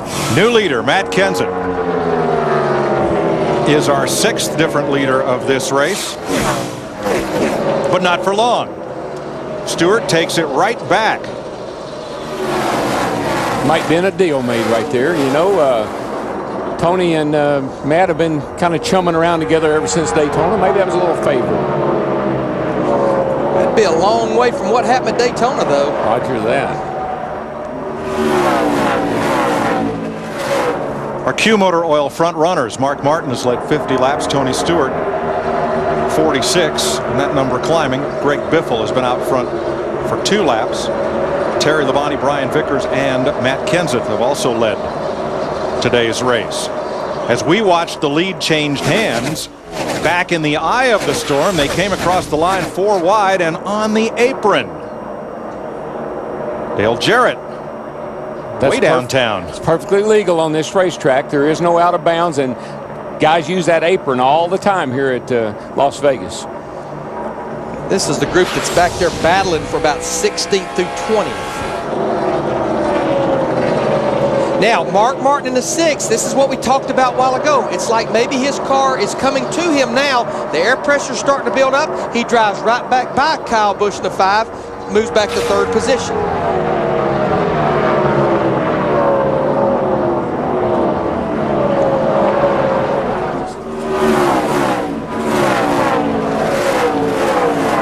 Tell you what, a car that just keeps getting better and better as well. We've been talking about him. We've watched him since he started pretty deep in the field back in 29. Is that 29 car of Kevin Harvick? He has now moved into the top 5. He's up there in 5th position. Had a really good car here last night and led a lot of the race and looked like he was going to win the thing, but the car got real tight on him right at the end of the day. And this is one of those teams that I know Mike didn't include in the beginning of the show, but they need a good run here today. This is quite a racing facility as you watch Kyle Busch in the Ice Age 2, the meltdown. Oh, trouble down here at turn 4. Joe Nemechek coming around. Caution will be out. Remember, we saw Nemechek having a little bit of issue off 4 there earlier, and the car just jumped out that time. Now that's going to be good news, I'm quite sure, for J.J. Yaley in the 18 car. Had the loose right rear tire a while ago, loose wheel. Had probably a top 5 car. He gets the free pass back on the lead lap now. He's back in it. Sorry about that.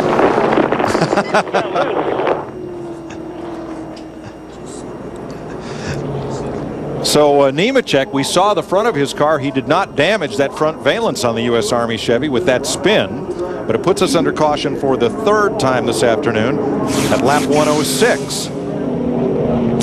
Well, let me think now. I haven't been out there all that long. We've been 9 laps. But you know what I do know from last night? My tires don't like to be cycled, so let's think that through. See what happens here to Joe. He just gets loose. Just lost it on his own in the 01 car. I think he's, you know, we saw that push loose off of there earlier. Just looking from Denny Hamlin in the 11 car, right there dead in the middle of turn 4. And as mentioned, this was earlier in the race. See him coming through there, and he just kind of wants to step out with him. The thing was already giving him a little problem off turn 4. Didn't quite save it the last time. We've been talking about it the whole race since the top of the show. Track conditions that they've not experienced all week long. Just getting a little slick now. Yeah. Slip sliding away.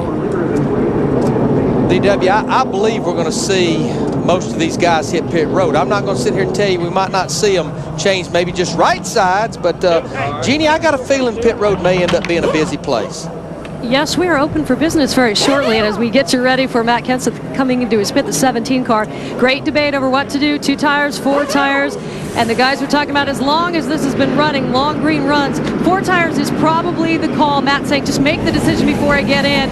His crew chief, Robbie Reiser, said, yeah, we better go with 4. I don't want to get you in trouble out there.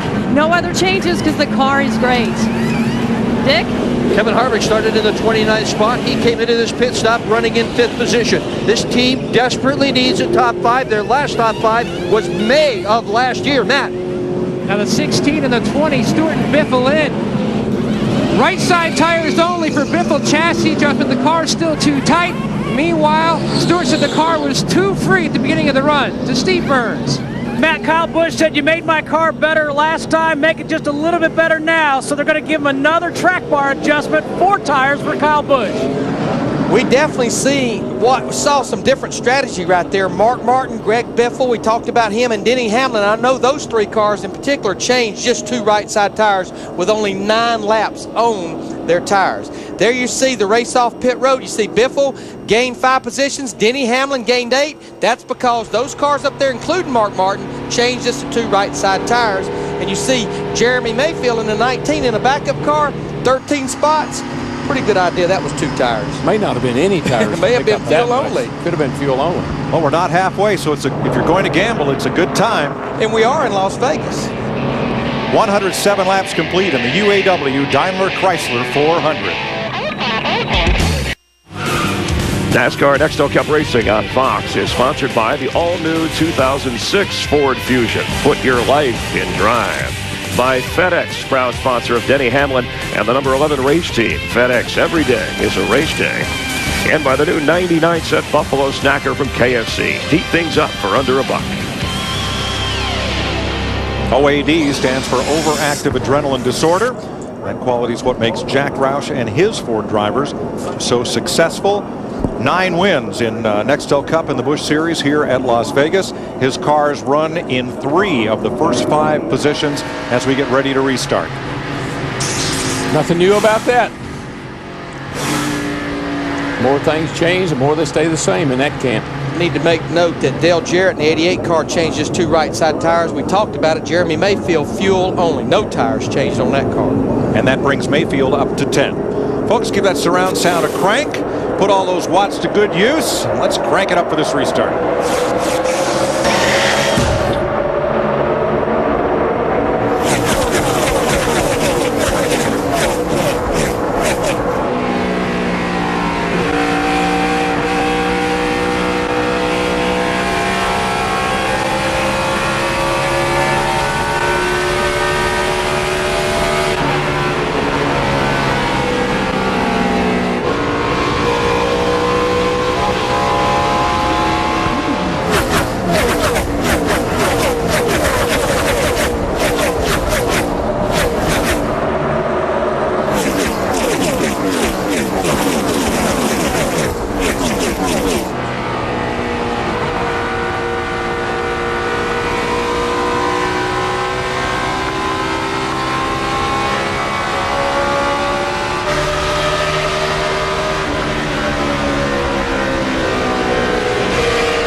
Denny Hamlin.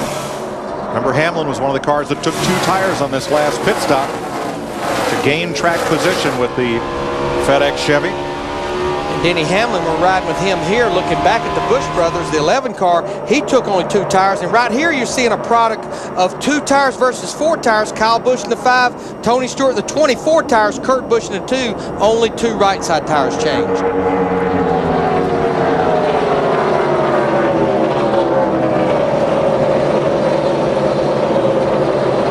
The cars that took no tires or 2 tires are gambling, hoping for a quick caution flag. So they'll be in sequence with everyone else, just hoping not to be the cause of that caution flag. There's Kevin Harvick in that 29 car. We've been talking about him, still up there in the top 10. He changed 4 tires up in the 8th position. But I think where the 2 tires work, Mike and DW, right now is on 2 cars, like the guys leading the race, Mark Martin in the 6, Greg Biffle in the 16. They don't have to maneuver their cars much. They're not racing other cars. Casey Mears in trouble. A big waggle coming off turn 4. It almost looked like he had a flat. Well, no, he had cars on both sides of him, and he just got the thing to hopping around, and he couldn't get it stopped. Well, nice while all save. this was going on right now, though, Greg Biffle in that 16, he just drove right by Mark Martin in the 6 for the lead. This will raise your pulse rate right here. Watch that 42. Yeah. He gets caught in the middle right here. He gets Dale Jr. on one side.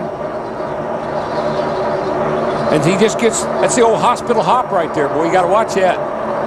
He didn't want to get into Junior, and he sure didn't want to get into his teammate on the outside, David Stremme. Now, while that happened, Greg Biffle went to the lead. This was coming off turn 2. Greg went to the high side, got that run off of turn 2, and just drove right by Mark down the backstretch. But I'm going to tell you, they're going to have company real soon with their other teammate, Matt Kenseth, in the 17.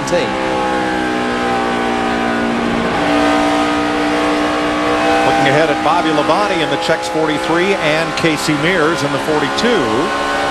The 55 hung up on the bottom. 2 cars. Heavy traffic back there.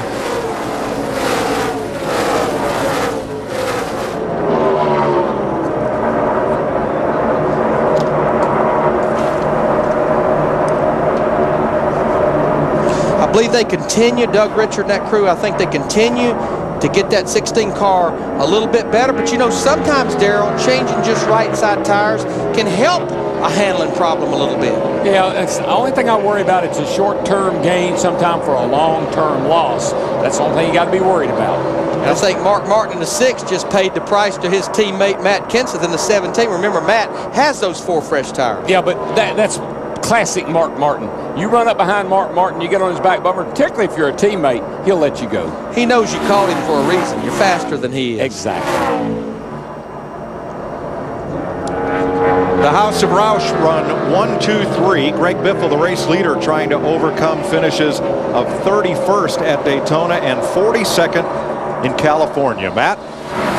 Biffle trying to get Jack Roush another victory lane trip here at Las Vegas. Now, they went with a two-tire strategy. Mike, the big reason why so early in the race, a lot of laps left, using this as an experiment for later. They've been back and forth on the balance issue. Before that stop, the car was tight. Now, here in the pits, on the pit boxes, as Matt Kenseth, his teammate, takes the lead, you'll find everything. DirecTV satellite system, high-tech computers.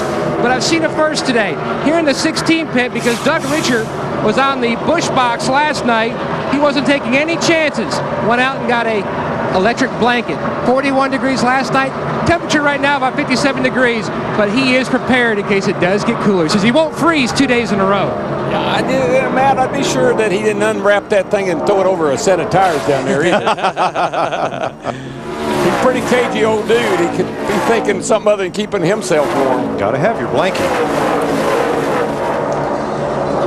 Now, again, we've been monitoring, talking about not the air temperature, but the track temperature. We talked about the temperatures of the racetrack on Friday and Saturday. This is when the race started right here, 75 degrees. But look there, now it's up over 80 degrees, which is the hottest it has been. It's a lot hotter in the middle of this pack. Kenny Schrader, Motorcraft 21, Dale Jr., the 43, that's Bobby Labonte in blue and yellow. That is quite a wad of cars. And Darrell, they just can't seem to get away from one another. No, they're all wadded up there. And Casey Mears has been in the middle a couple of times. I know he doesn't like that. Here comes these guys three wide. That's one thing about this front straightaway. It opens up so wide that if you get a run off turn 4, you can make some moves down this front straightaway. But you can stand to be 3 wide on the front stretch. You get to turn 1, you better be back to at least 2 wide. And company's coming. The 18 of Yaley, the 1 of Martin Truex come into this battle. I'll tell you, that Yaley car, before the day's over, he'll be back in the hunt. And just remember what happened to him for the people that just joined us. He had a top 5 car. After a pit stop, he had a right rear wheel that was loose, had to come to pit road under green, fought to get back on the lead lap by the free pass, and here he is working his way back to the front. What I really like, Larry, is when he catches them, he doesn't follow them. He goes to the outside, puts one of the most sprint car moves on them, puts a slide job on them, and goes by. Jeff Green has caught that pack, and so has Carl Edwards in the 99. Edwards came up to Larry and me as we were waiting to leave the track last night. Big smile on his face. I drove the General Lee. And John Schneider rode shotgun. He was so excited, you thought he just won the Busch race. Yeah, when he walked up, we thought he was going to talk to us about his Busch car. He had nothing to say about that. Unfortunately today, maybe Carl wishes he had the General Lee, because that is the only Roush car that is not up amongst the leaders. We'll try and find out why when we come back.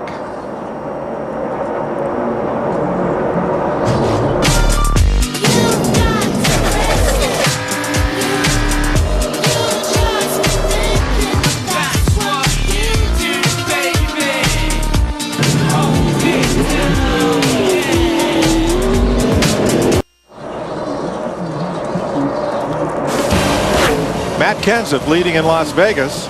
That's not leaving, it's leading Las Vegas by a 2.5 for his teammates Greg Biffle and Mark Martin, all in Fords. Then the Chevys of Kyle Busch, Tony Stewart, Jimmy Johnson, and Kevin Harvick. Then the Dodges of Scott Riggs, Casey Kane. It does seem like, Larry, a lot like yesterday, when you get out front, no matter who you are, once you get out front, you can kind of check out on the rest of the field. Get that good clean air, open track. These cars will set sail. But I'll tell you, 25 laps in this run, I guarantee you people has taken notice of Greg Biffle and Mark Martin, the 16 and the 6, that changed just those 2 right side tires. But there, for it to work, you have got to have a good handling race car. You can't do it if you've got cars not driving good. Yeah, if I'm going to come in under the caution, I want to get me 4 tires. I'll save that 2-tire trick for when it maybe could win me the race. Speaking of those boys right there, Mark Martin, Greg Biffle, this is a battle for second between teammates.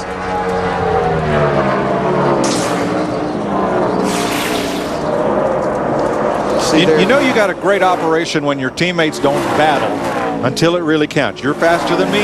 Well, you go ahead. Let me see what I can do. If I can come back at you, I will. But Mark is so courteous that, you know, when he expects the same thing in return.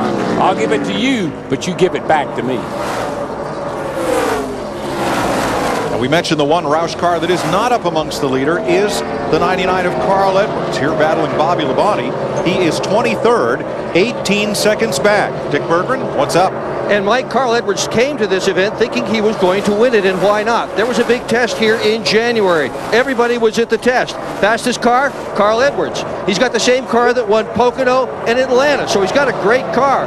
And also, they came with a new aerodynamic package, more downforce. Carl hasn't had that package yet, but the other Roush drivers have had it.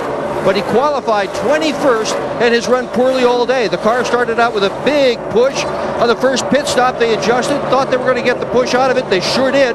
They made the car so loose he could hardly drive it. And moments ago, I talked to crew chief Bob Osborne. He said the car is just a little bit better than after that pit stop.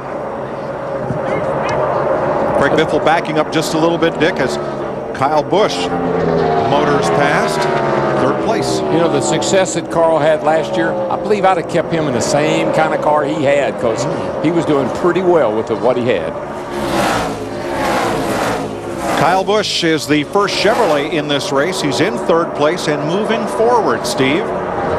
And Mike, all these teams keep track of what everybody else does on pit road, or at least the cars that they are racing with and against. And Kyle Busch had this to say to his crew chief Alan Gustafson about his competitors at Roush Racing.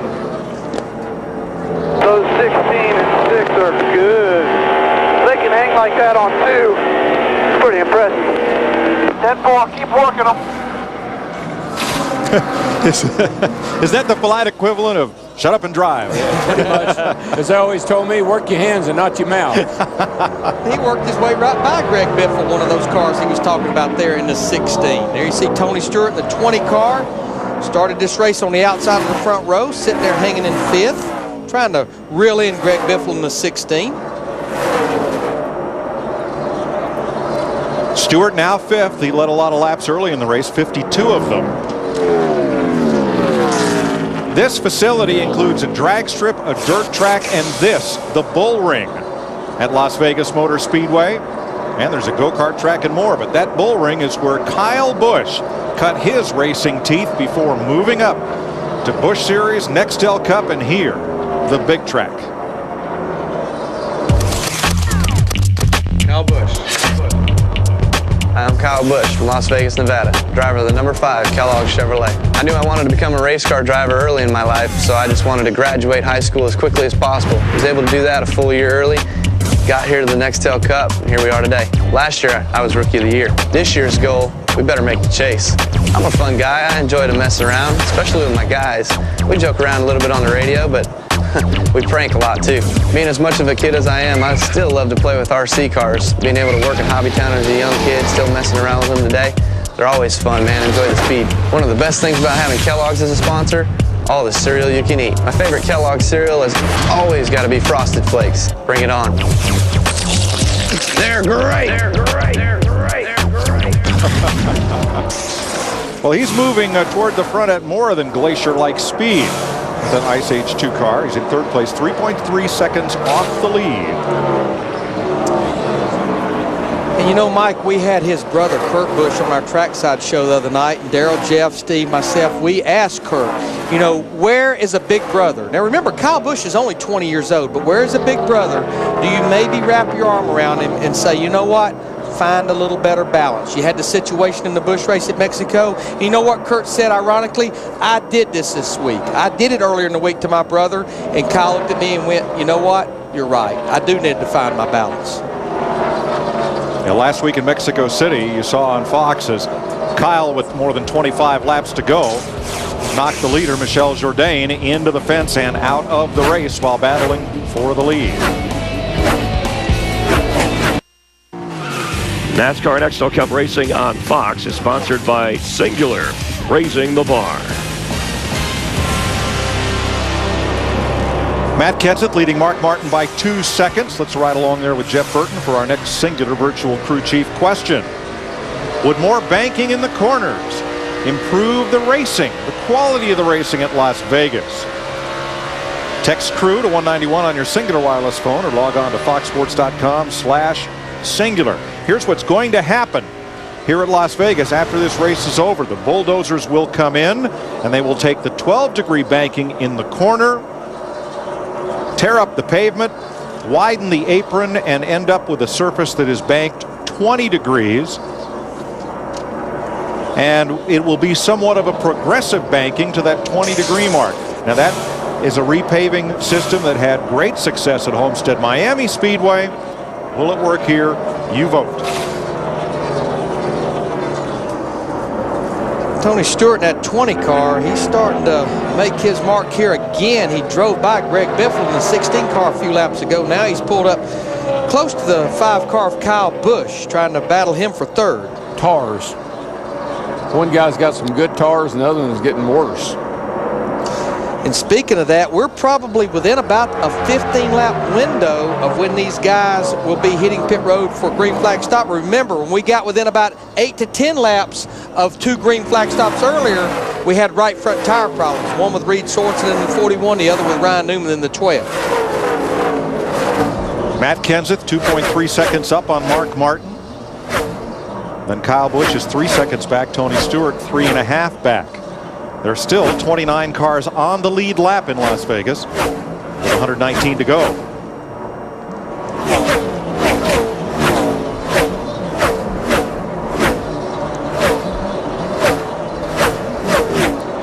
You know, a car that was within about 60 seconds of not making this show, Scott Riggs in the 10 car, they had throttle cable problems as he headed out to qualify. They actually did not fix the problem for him to qualify. He qualified this car working the on-off switch. But remember, this is a car that had to qualify on time.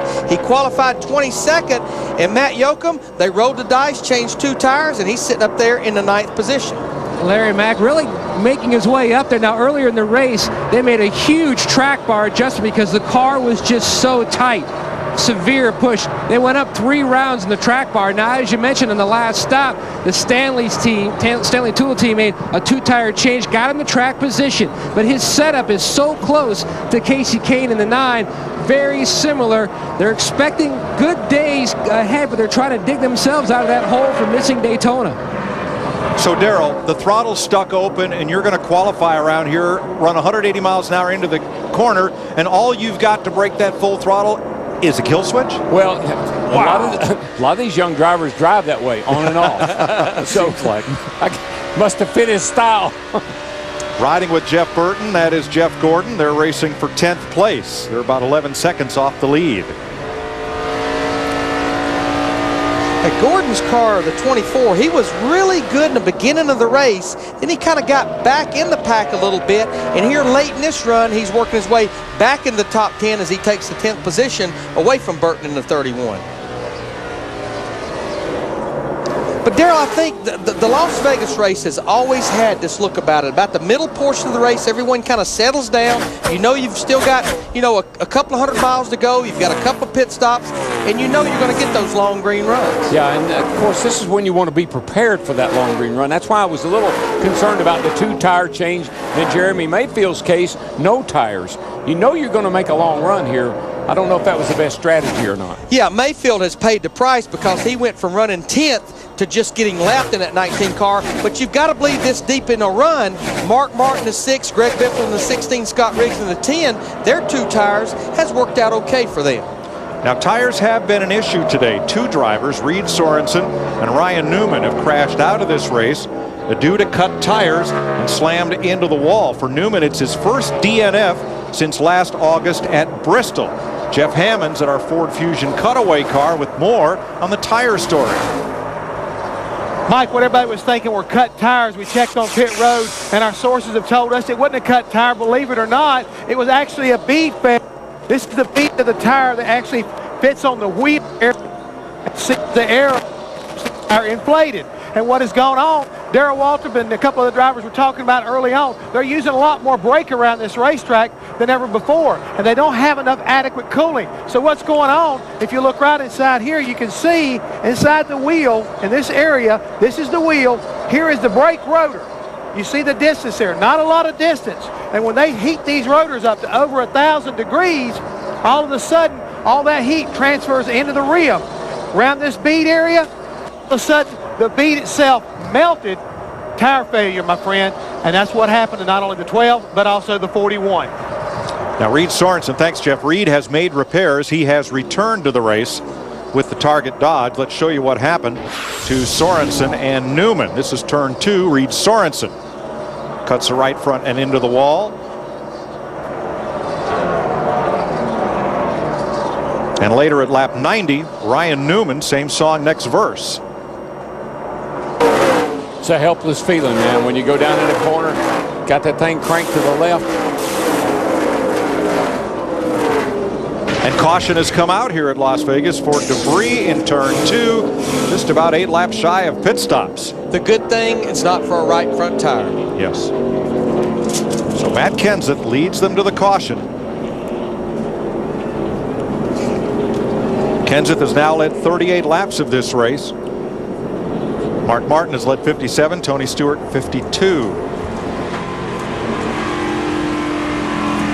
29 cars on the lead lap, and the free pass beneficiary will be Jeremy Mayfield, who started this race in a backup car after he crashed in fluid dropped by Kenny Wallace's blown engine in the last minutes of practice yesterday. Tell you what, that caution was good news for Sterling Marlin, Bobby Labonte, Elliott Sadler, Kyle Petty, Brian Vickers, and Kurt Busch. They were just about to go a lap down to Matt Kenseth. Jeremy Mayfield as well. On note, without the tire change, he gets the lucky dog. And Dale Jarrett, who restarted 10th. Saw Dale there. He dropped to 21st, again with just 2 tires. Made a big move up in track position and hangs on to the lead lap. Probably a lot of chatter right there about now, isn't there, Larry? Don't do that to me no more. We've learned our lesson. At the head end of pit road, Jeannie. A lot of chatter on the radio. The 17 of Matt Kenseth. A half a pound of air out of the right rear, a half a turn into the right rear. Suggested driver changes. Matt saying, look, if we're no better, we can put it back. We got a few more stops. He needs front end to turn without taking too much out of the rear end, and really just worried about getting tight if we stay on that long green run. Dick?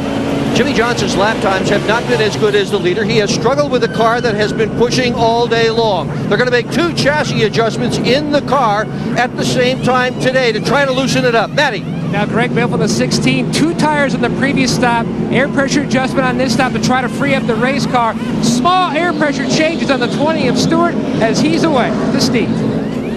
Kyle Busch says he needs more rear grip off the corners, so they're going to raise that track bar again 1 more round and give him 4 tires.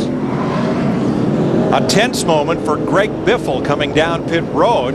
He was trying to move out to that outside lane and merge in. There was a car trying to enter his pit. Biffle had to swerve and came pretty close to some of the crewmen who were servicing cars in the pit boxes. And you see right there, his crew had a good stop. They gained 3 positions, but I'm going to tell you who really gained the positions with that 9 car that gained 2. As well, you see Kevin Harvick, Denny Hamlin, their teams gained 3 positions on pit road as well. Here's the race, and buddy, this was a race. Kenseth well out front, Stewart, and then 3 wide, give it to Kyle Busch. Now watch the 16 of Biffle trying to exit his pit box. Someone, I believe, was it not Casey Kane, Sterling Marlin. Yeah, Sterling Marlin. Trying to get in his box, and Biffle has to make a big swerve. And then the 5, he keeps coming out down here at the very end too. So metal debris out in turn number 2 put us under this 4th caution of the day. Water bottle. Oh, looked like metal. Yeah, you can't tell.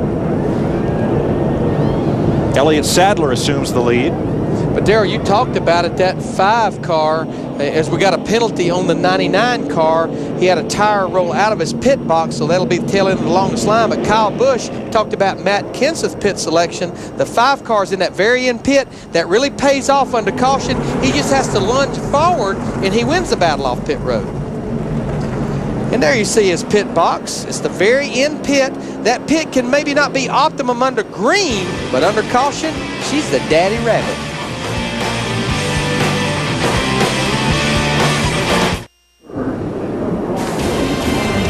Ready for the restart as the Dodge Charger pace car hits pit road. Matt Kenseth, Tony Stewart, Greg Biffle, Kyle Busch, and Casey Kane will lead them down to the green flag. The first of 30 cars still running on the lead lap.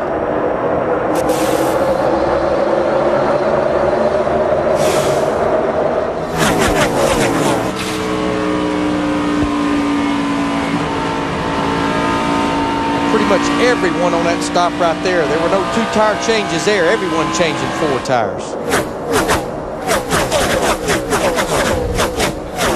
This puts everyone where they could make this race on one more stop. We talked about Scott Riggs a while ago on the 10 car. Right now, this is a battle for the 12th position. Tell you what, that 7 car, guys, he has had a good day. Robbie Gordon doing everything he should do, knocking on the door of the top 15. Yep, the Harris Chevy underneath Brent Sherman. Dale Jr. going outside, 3 wide. Sherman, the meet in the sandwich. And Jeff Green prevails there in the Best Buy 66. Matt. And Dale Earnhardt Jr. on the outside in the 8. Now, he says the car is a tick tight, 2 out of about 10, so that's pretty good, which he says it has made it hard to pass. Now, Tony Eury Jr. made an air pressure adjustment. This team is really excited, Mike. Junior's won at 8 of the next 9 racetracks, and they really feel like this is going to be the part of the year where they can really see where they stand with their program and what areas they need to work on. Right, Matt, a top 20 here would be a big turnaround for Junior. His last 2 trips here did not result in a top 30 finish. I tell you what, you can tell they've got fresh tires. Look at the RPM right there, up over 9,500 RPM on this restart. Inside. Boy, here's a little gaggle, a little wad right here, a little mini wad.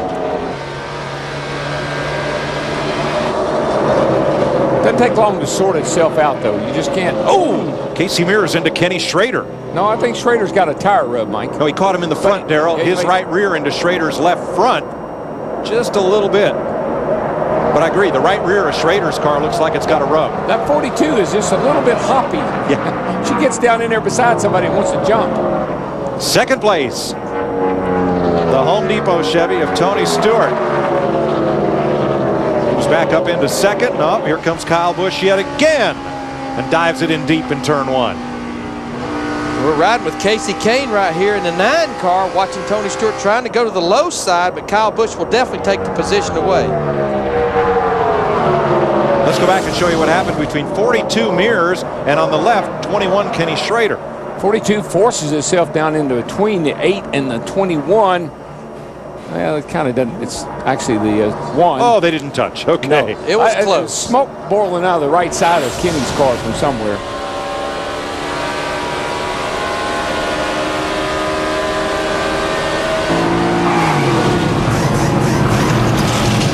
Next week, similar shaped track, only faster. We're in Atlanta. It's the fastest on the circuit.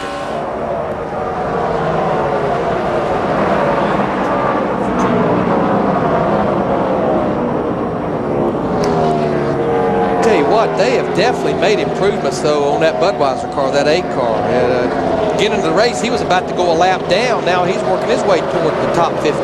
I think they really got a little wind in their sails with that 11th place finish at Fontana. After having a little bit of a rough day, come back and get an 11th place finish, that had to make them feel pretty darn good. Looking back from Terry Labonte in the DLP Chevy. 1 lap down. And here the 2 Roush teammates go at it for 5th. Mark Martin, Greg Biffle in the 16.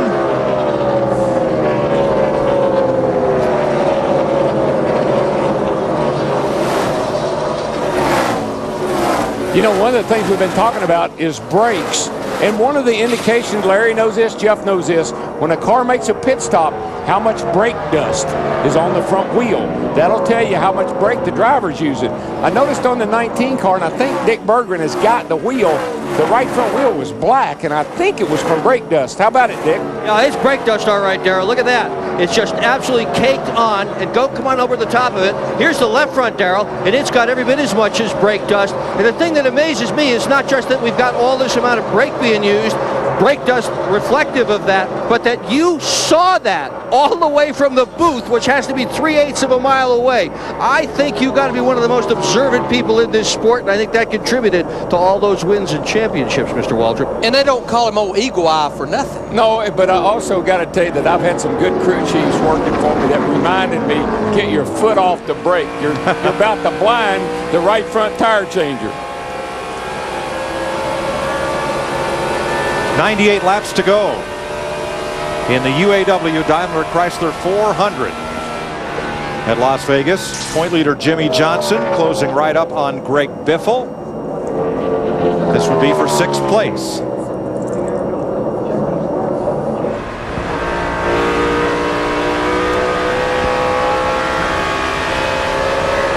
They're about 4 seconds behind Matt Kenseth, the race leader, who enjoys a 1.5 second margin over Kyle Busch.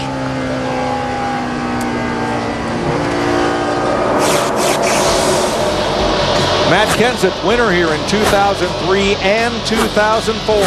He's out in front. NASCAR Next Cup Racing on Fox is sponsored by Napa Auto Parts. Napa, get the good stuff. By Dodge, you can take life as it comes, or you can grab life by the horns. Dodge. By Best Buy, thousands of possibilities. Get yours. And by State Farm, great service, great rates. You can get it all from State Farm. Matt Kenseth hoping to celebrate his birthday in Victory Lane. He turned 34 on Friday. We've had 4 cautions thus far, 2 of them for some pretty heavy right front and right side impacts into the safer barrier. Jeff Hammond has more in today's State Farm Safety Update. Folks, as you can see, this right here is the roll cage of a stock car. You can see all the 1 3/4 tubing, the bracing, the X bracing, the special frame rails, square frame rails. All this designed so if you do have a problem with the right front tire or just lose control of your car, get in that outside wall. This is what helps protect you as well as the race car. And in 2007, NASCAR is going to take this one step further at selective races. They're going to move all this stuff further to the right, also putting in special, so that in the event that they have a problem on the racetrack, they'll be able to better protect their drivers and their stars of this sport. Thanks, Jeff. It's kind of evolved, you know, the car has. Back several years ago, we had wide frame rails. They were 64 inches wide. Guys found out through aerodynamics that the narrower the car was, the faster it would go. Bill Elliott in 1985 figured it out before any of us did. That's why he was so dominant that year. So they kept shrinking the cars down, shrinking them down. Makes them lighter, too. Less material. Now they're going to go back to the future. Tell you what, we're about to have a battle for this lead right here with about 88 laps to go. You see right there, Kyle Busch went from a second behind just about 5 laps to go, just within a few car lengths of our leader, Matt Kenseth, in that 17 car. This 5 car showing some strength on this long green run. Well, he was really good here last year, and looks like they've come back with the same package. Coming on strong. Finished second here a year ago. Steve?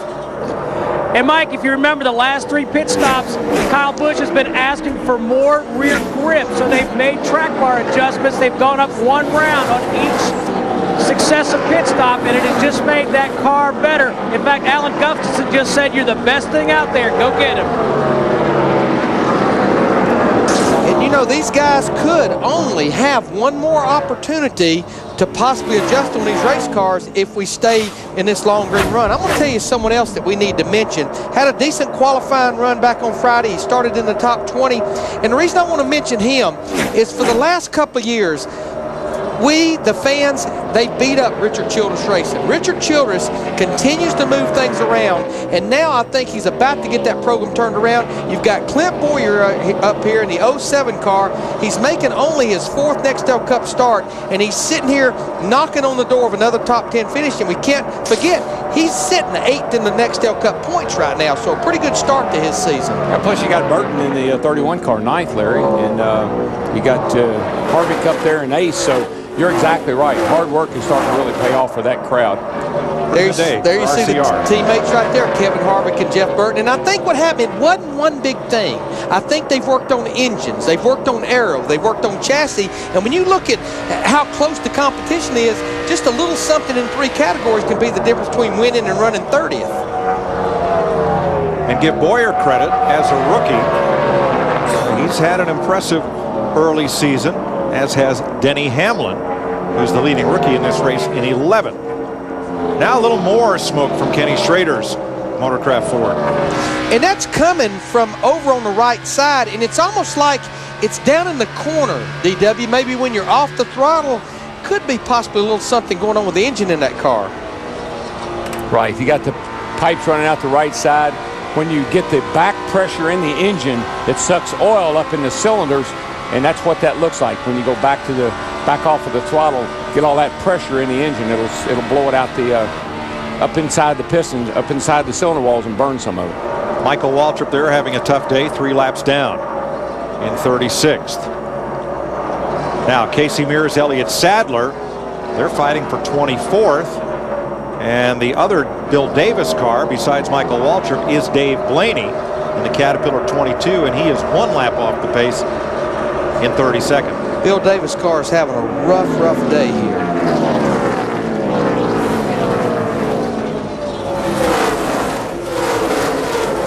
It just appears that the only Dodges that really have their act together here is the Ray Evernham Dodges. We have 2 of them in the top 10, Casey Kane and Scott Riggs, and the next one is Kurt Busch all the way back in 18th position. You know, we're starting to see going down into turn 1 some shadows that are coming across the racetrack. They're not really anything that's going to be a big distraction to you, but it will change the temperature in that turn a little bit, and could cool the turn off a tad and get a little more grip down there possibly. This caution has come on the speedway for debris at turn number 3, lap 186, about halfway into this run of green flag racing before a green flag stop would be needed. And the caution is welcome news for Terry Labonte, who was the first car 1 lap down. Now he'll come back up on the lead route. Now there is a spring rubber, Larry. Half of one anyway. Something someone maybe either put in a rear spring and it came out, or like you mentioned earlier, sometimes they have them tie wrapped to the spring where they can pop them up in there or pop them out, and maybe it broke loose. Yeah, they tie that thing to the spring, and then if they wanted to put it in position, they just flip it in back inside the coil spring. If they want it out, they just flip it out. Somebody flipped that one out a little bit too far. So Matt Kenseth's lead disappears as he will lead the field onto pit road. A lot of birthdays this weekend. We mentioned Casey Mears is 28. Matt Kenseth, 34 on Friday. John Andretti, racing this year in the Busch Series, is 43 this weekend. And NASCAR's first champion of what's now the Nextel Cup Series, the late Red Byron, was born 1915 on March 12th. Tonight on Fox, all new episodes of your favorite shows, beginning with The Simpsons, War at Home, Family Guy, and Free Ride. Now, we've been talking about pit stops under caution. All of our stops has predominantly been under caution, and the 2 best cars on pit road under caution has been Matt Kenseth in the 17, his crew, and Kyle Busch in the 5. And they're at total extreme ends of pit road. Matt Kenseth is in the first pit box coming in. He's been prevailing, and Kyle Busch is in the very end one. And speaking of that first pit box, let's go to Jeannie. It's about to be occupied. Conversation as to what to do. Stay with the changes they made. Live with what they've got. Car not exactly what Matt Kenseth says he wants, but the balance is good. So leave it alone. Just give it 4 tires, fuel, and please leave the grill alone as well. He's somewhat happy, I would say. Dick? Jimmie Johnson started this race in 3rd. He has run in the top 5 all day long, but he has not been fast enough to run up at the very front of the pack. The problem has been that the car has been too tight, so they have tried to adjust it on every pit stop, including this one. Matty. Tony Stewart stopped short in the box. The car air pressure adjustment to try to help him out at the beginning of the run, and he is away. On the other end of pit road, Kyle Busch, and he said he is tight in the center and free off. He does not beat the 17 off of pit road. They made a track bar adjustment one more time. It was close, Steve, but you're right. Matt Kenseth and that group, they win the battle off pit road. You see right there, though, that 29 crew, Todd Berrier's group with Kevin Harvick, they keep prevailing on pit road as well. But what happened to Mark Martin, who dropped 6 spots on pit road? And Greg Biffle that lost 3, but you see right there, Kevin Harvick in the 29 plus 3 spots, but definitely the real loser was Mark Martin in the 6. Here's the thing, it's adjustments. You know, you either put it, like we were saying, a chassis adjustment of some kind. It just kills a pit stop. A little bit's a lot. So we'll find out what happened to Mark Martin when we return to Las Vegas. The gas pedal's on the right. State Farm is proud to insure Jeff Burton's car. His personal car! Call an agent today. Like a good neighbor. State Farm is there. My obsession with winning almost ruined my life. No, it's my turn. Daddy, you're cheating. Then my doctor told me I have OAD. If your life is always in drive, you may have OAD. Overactive adrenaline disorder. Driving a Ford Fusion helped our race drivers. It can help you too. Side effects may include extreme exhilaration and feelings of wellness. Yes! Thank you, Ford Fusion. How fast is Dale going right now? About 193.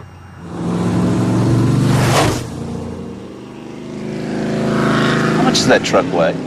About 4 tons.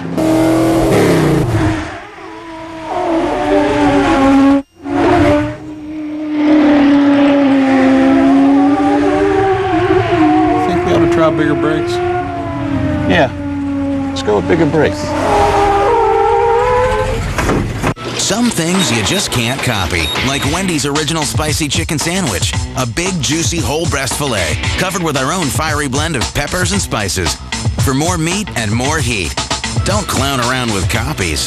Do what tastes right. 6 cars have a chance to win it. Jeff Gordon's going to lead him into turn 4. 3 wide, they're bouncing off each other. You are the man, and it's time. Sir, you're right. It is time. We got him! Daytona 500! Listen to every defining moment of your favorite driver live with Race Day Scanner. Get it and other exclusive content online through AOL.com/sports and NASCAR.com. You guys are awesome! You see a lot of folks wearing headsets at Las Vegas, some like this youngster for hearing protection, but others to keep a little better track of what's going on at the racetrack. Nextel decided to get involved with their new Fan View. You can rent this at the tracks. You can watch video from your favorite car. If that car has an onboard camera, you can listen to driver-crew communication. You can replay parts of the race and be a better informed fan. I got to play with one of these at Daytona, and our truck announcer Rick Allen has one today that he's experimenting with. I think I'd put me one in my race car. Yeah, you can do that too. For more information, log on to foxsports.com, keyword Fan View. That would be a little bit of information you would get on it right there. The points gained or lost as the race stands right now. Matt Kenseth trying for the twofer. He won it there at California, and it's his birthday. Here's the view from our DLP cable cam. Pretty slick, especially if you have a high definition DLP TV. Oh yeah, this looks good. We're back under green with 77 laps to go, and Matt Kenseth in command. In fact, the first 3 came out just the way they were running at the time of the caution for debris. Matt Kenseth, Kyle Busch, and Tony Stewart. Jeff Burton at 31. He's not going to waste any time. He splits Casey Kane in the 9, Britt Sherman in the 49. Clear. Attaway. Yeah, pack her on down in there. She'll stick. That's a battle for 6th right now. Boy, you get those Mr. Feelgoods on there and you're a hero, aren't you, Larry? But you see that green and white car there to the inside. Jeff Gordon in the 24. He's going to go by Casey Kane in the 9. Now, Michael Waltrip in the 55, 3 laps down. Kane had nowhere to go. Couldn't move inside the 11 either of Denny Hamlin. Now, during that caution flag, Kenny Schrader on pit road with the hood up looked like he could have been overheating in his Ford. And we mentioned Mark Martin, who came into the pits in 4th, but Martin is now back in 11th after a very long pit stop. Trouble on the left front on his stop put him back 7 positions. Trying to just get back to the top 10 in that 6 car right now, back in the 11th spot. Man, you saw the 26 there, McMurray do the big wiggle, Darrell, as he got stuck in the middle. Oh yeah, boy! I tell you, you get pushed around from both sides, pushing on one side and pulling on the other, and that will make you wiggle all over.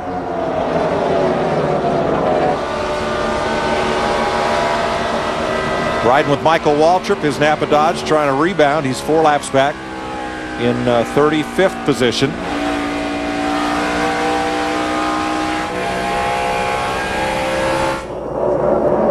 Jeff Gordon now with Greg Biffle.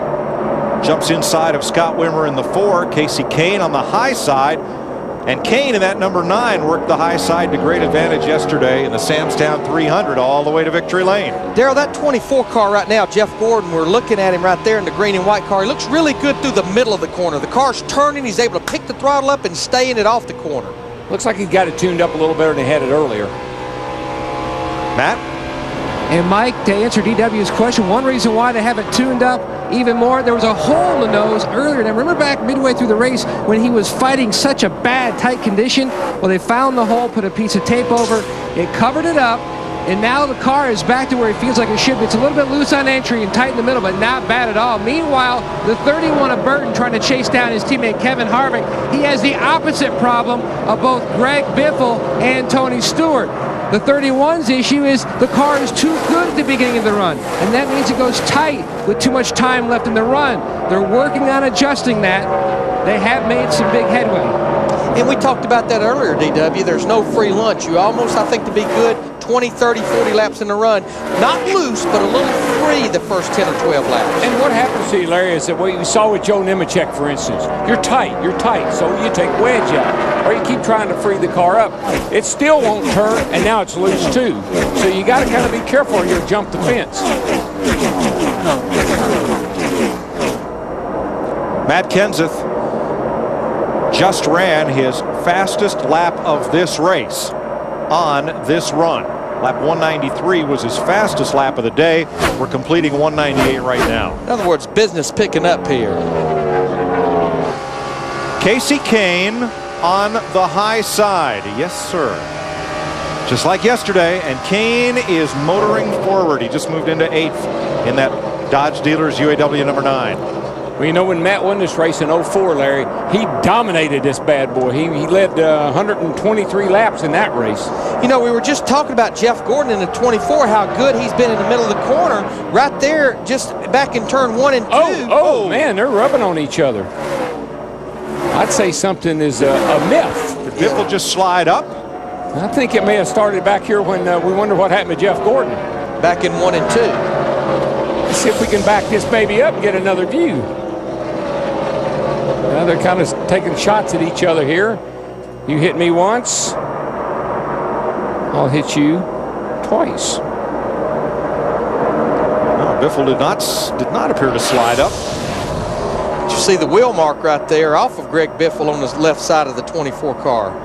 It rubbed a hole in the side of the door, looks like. Pretty heavy contact.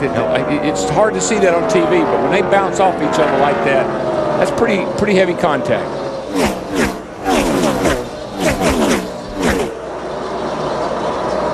Mark Martin works underneath the 22 of Dave Blaney. Now he's got Scott Riggs in tow. Riggs, we told you about his problems in qualifying, but he's had a strong day and runs in the 12th position. But can he overtake Mark Martin? Jeannie? We'll take a little stroll down memory lane during the very first pit stop of this race. Pat Tryson, the crew chief of Mark Martin, said, look, great car. Let's not beat ourselves, especially in the pits. And that is what we just saw during that last stop, just a slow pit stop. Crew chief coming back on saying, hey, sorry, bud. Hopefully that half round will get you freed up and you can go back out there and get him. Well, let's see, Martin right now, 8.8 seconds off the lead, and his lap times are about 4/10 slower than race leader Matt Kenseth.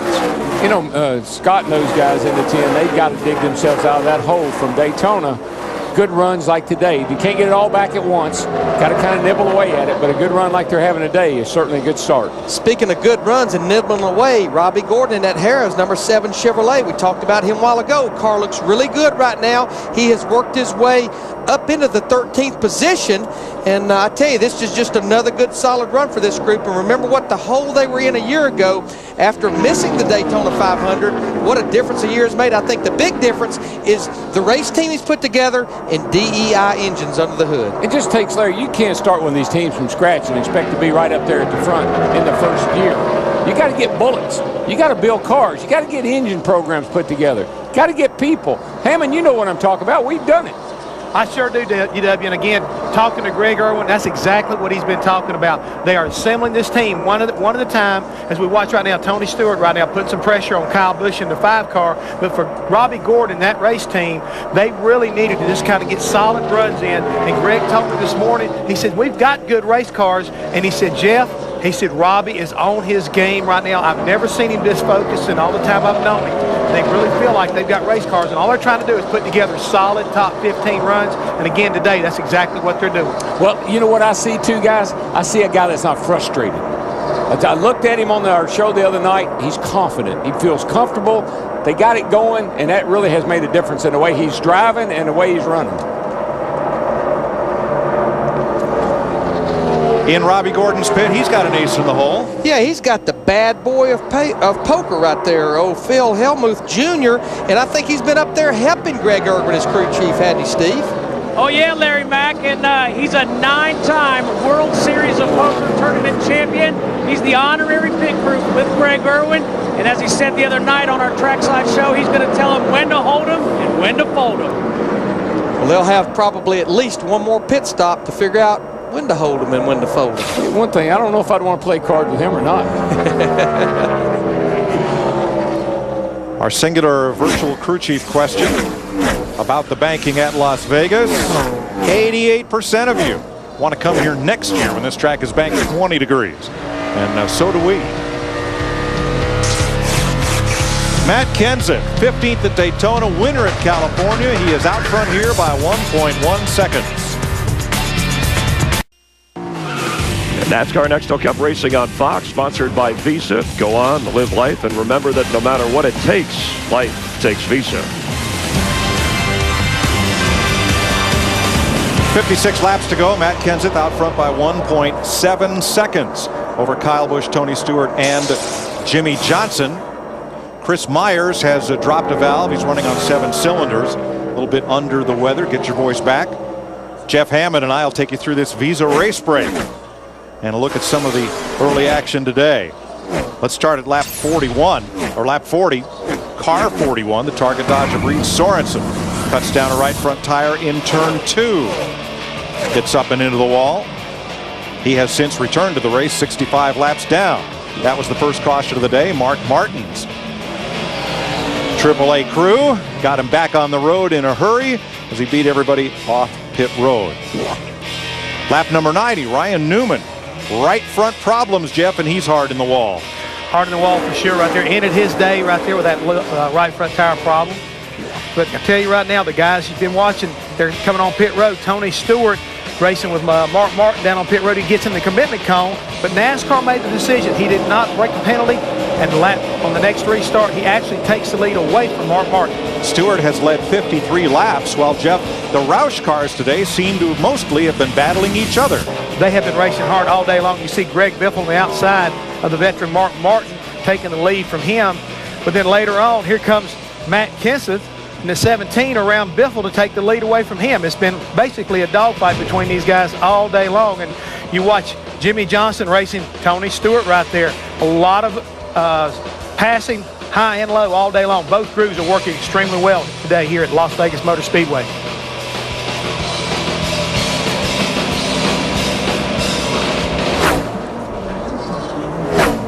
This has been a Visa race break. No matter what it takes, life takes Visa. Hey, Larry, looks like that 48 car might be coming on here pretty strong at the end of the day. I believe he has come to life here with just about 50 laps to go. Up there battling now, just took third position away from Tony Stewart in that 20 car and drove away. Yeah, Tony was battling really hard with Kyle Busch. And all of a sudden, Kyle got away from Tony. I don't know if he slowed down or what happened. Then the 48 goes by Tony Stewart in the 20, and he's set sail now. And just to set the stage, we've got 52 laps to go. If we stay green, we would have green flag stops, which you've not quite got to just yet. We've come close 2 or 3 times. In about 30 to 35 laps, it will happen with about 15 or 20 laps to go. Watch this old 11 car right here. I think the tires are starting to fade a little bit on some of these cars, Larry. She comes out here on him. Is that you with the car? It's pretty close. Denny Hamlin, he is still running in the top 10 up there in the 9th position. Yeah, we should have had stops in about 30 laps. Right here is, I think, when he used up a lot of racetrack Man, here. he is, and before that, he used up more than that. Unexplored territory, a time or two. And now he's got Biffle and Scott Riggs on his tail. They're all fighting for 9th place. You know, looking at Scott Riggs, we've already talked about his problems he had in qualifying. I talked to his owner, Ray Abraham, as he just drives by Greg Biffle, and he said, if we'll give Scott all the ingredients, this indeed could be my best race team right here. Give them some time together, no mistakes like the mistake at Daytona qualifying, a mistake with the throttle cable, and this team can be a contender. And you said cable, Larry. Most of these teams run a throttle linkage, but they elected to run a cable between the accelerator pedal and the carburetor. And it just about bit them. It was binding up. But I'm going to tell you, Mark Martin, Jeff Hammond, Mike, you were talking about him, how strong he was. He had that problem on that last pit stop, and he just seemed like he can't recover. He's back in 12th position, 11.5 seconds behind our leader, his teammate, Matt Kenseth. Mark Martin's going to have a caution to recover from this one. Yeah, I think one of the things we've seen over and over again is when you get up in the front, get out front, and get clean air, that it really makes a difference in the performance of the car. Mark got caught back in traffic, much like what happened to Jeff Gordon, and it doesn't seem like the cars will run quite as good. And that's just a product of the aero package. Not long ago, this man, Tony Stewart, the defending Nextel Cup champion, was just a 2.5 seconds back and looked like he was going to close on the leader. But you see that car is not handling all that well, Matt. What's up? Chopping wood. DW has exactly right. Stewart came on the radio about 7 laps ago, D, and said this car is just so aero dependent, fighting a bad aero tight condition.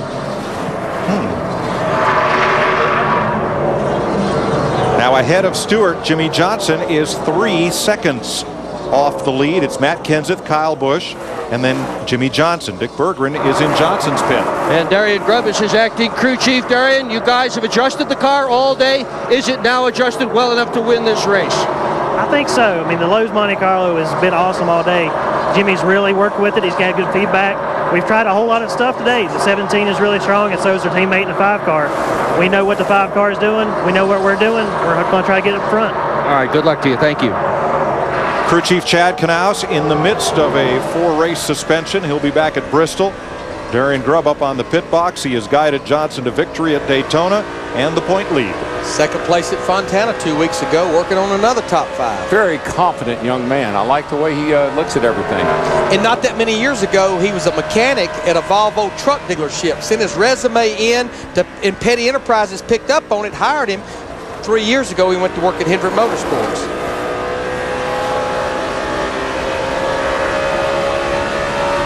We're going to have at least one more pit stop if this race stays green. More if we have cautions.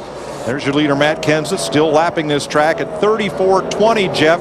His fastest lap, 31:90. So the longer we run, the times start to fall off. What about this final pit stop? Well, Mike, what I've been thinking about is we watched the 2 Hendrick teammates race each other, Jimmy Johnson as well as Kyle Busch right there battling for second position. But what I'm looking at, and Larry, you know, when you look, you run the race backwards. When we went back to green at the final caution a second ago, we had about 80 laps to go. So what I'm wondering is, if I'm a crew chief, do I run 40 laps, dive on pit road, take a little gamble, and try to make up a lot of track position and get out in front of some of these guys out there riding around on old tires? Right now, Jimmy Johnson's making a pretty good charge off of turn 4 on Kyle Busch on the outside. So really, who might take a gamble here to try to win this thing? Because it doesn't look like you're going to catch Matt Kenseth unless you change your game plan a little bit. Well, Jeff, just remember, in our FedEx racetracks, one of our keys was roll the dice. That would be a great plan, but what would bite you, and we've seen it almost happen 3 or 4 times, that would get to that green flag pit stop, the caution would come out. It happened to Kyle Busch last night in the Busch race. He pitted early, 5 laps later the caution comes out, then you're pretty much dead meat. But it's Las Vegas, guys. You got to roll them every now and then. I'd roll them, and I'd be rolling that we're going to get a caution. That's what I'd be rolling. Somebody rolled a water bottle for the last one. I'll be looking for no gloves. 42 laps to go in the UAW-DaimlerChrysler 400.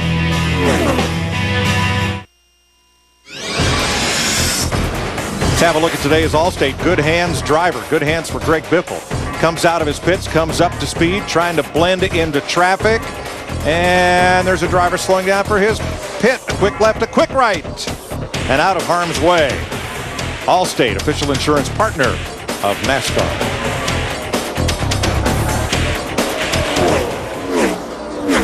Matt Kenseth now 3 seconds up on Jimmy Johnson. Tony Stewart has recovered. He is third.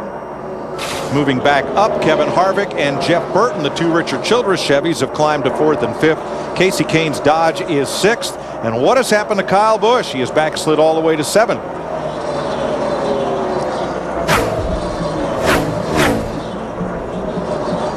I think he's definitely ready for this pit stop to come up with some major adjustments, which could be their final time to adjust on that race car. I think what happened to Tony Stewart, or to Kyle Busch, was he and Tony Stewart had a heated battle there for a little while, and I think it really took both of them out of their rhythm for a while.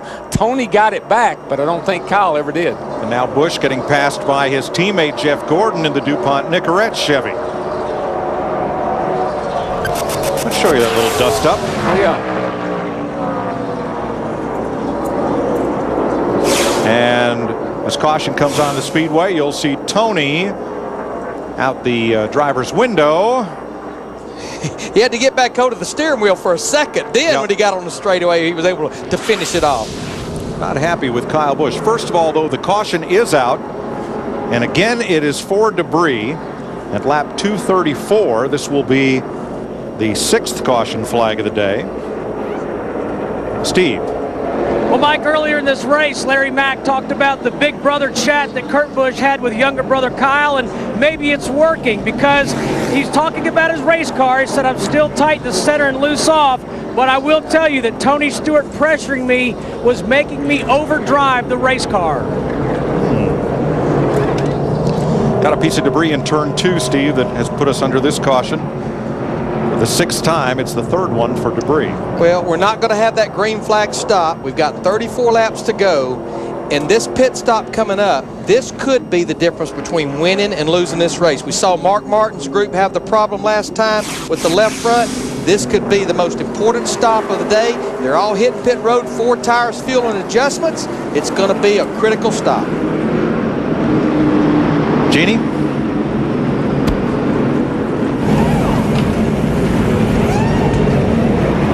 Get back there in a moment as Matt Kenseth's car completes the right side and goes around to the left. These fellas have been pretty flawless all day. And where he's pitting, Darrell, he's almost finished with his stop before most cars get to their pit box. Dick, Jimmy Johnson has slid into his pits box. He has done a beautiful job of parking this car. The crew hasn't had to chase it at all. Another nice pit stop. Matty. Ira Joe Hussey just hit the lugs and he's away. Steve? Kyle Busch on pit road, Mike. He said we need to go back the other way, so they're going to drop the track bar a little bit to help get his race car back in contention. I'm going to tell you what, boys, we've been talking about him all day. Certainly Matt Kenseth, Robbie Reiser, that group gets the job done, but I'm going to tell you, it looks like the real winner was basically that 5 car. Remember, he fell back to 8th. He's up to 4th. You see Kurt Busch, the 2, big gains, but look at there, the 5 car, 4 positions, but the 29 car, I know it's only 2 positions, but he's up in the top 5 now, Kevin Harvick. NASCAR has observers stationed all the way around the racetrack, and either from what they see or sometimes what drivers will call in, they will then have a look and see what might be on the racetrack. The report was metal debris in turn number 2. But I think what really gained the positions with Kyle Busch in the 5, we talked about it earlier, he only has to move about 15 feet to win that battle right there. Kurt Busch, too fast exiting pit road. That will be a penalty. Busted. NASCAR and XL Cup Racing on Fox is sponsored by Team Chevy and the 303 horsepower Monte Carlo SS. Chevy, an American revolution. Coming to the green, 30 laps to go. Last race winner Matt Kenseth, Jimmy Johnson, and here comes Kyle Busch on the outside of Kevin Harvick for 3rd. He timed it just right. He did. That's not going to sit good with Harvick, I bet you. And Stewart right with him, 3 wide. I mean, these guys know that if you don't get it early, they're going to get out there, Kenseth, and get away from you, and you're not going to get back to them. Well, the battle continues here with the 5 and the 20, and they're not real happy with each other. And right behind them, the two Childress Chevys, Harvick and Burton looking in. And right now they're in a box behind Dave Blaney in the 22. Scott Woodward. Whoa, he got him. He got him. Got him up out of the ground. And Harvick's right there to take advantage if he can. In the 29. 3 wide down the back straightaway. Tony's in no man's land now, right in the middle. Got to back off. Here, clear. That's my man right there. Boy, a lot of patience on everybody's part right there. Little give and take here with 29 to go. On top of those. They're still at each other. Be cool. Be cool. Gotta finish it here. 2 wide. There you go. 2 wide with the 20. Pulling them and clear. Kyle Busch got a good run off turn 2. Had to. Can you please get on NASCAR for me? The son of a trying to kill me. Settle in. Let's settle in here.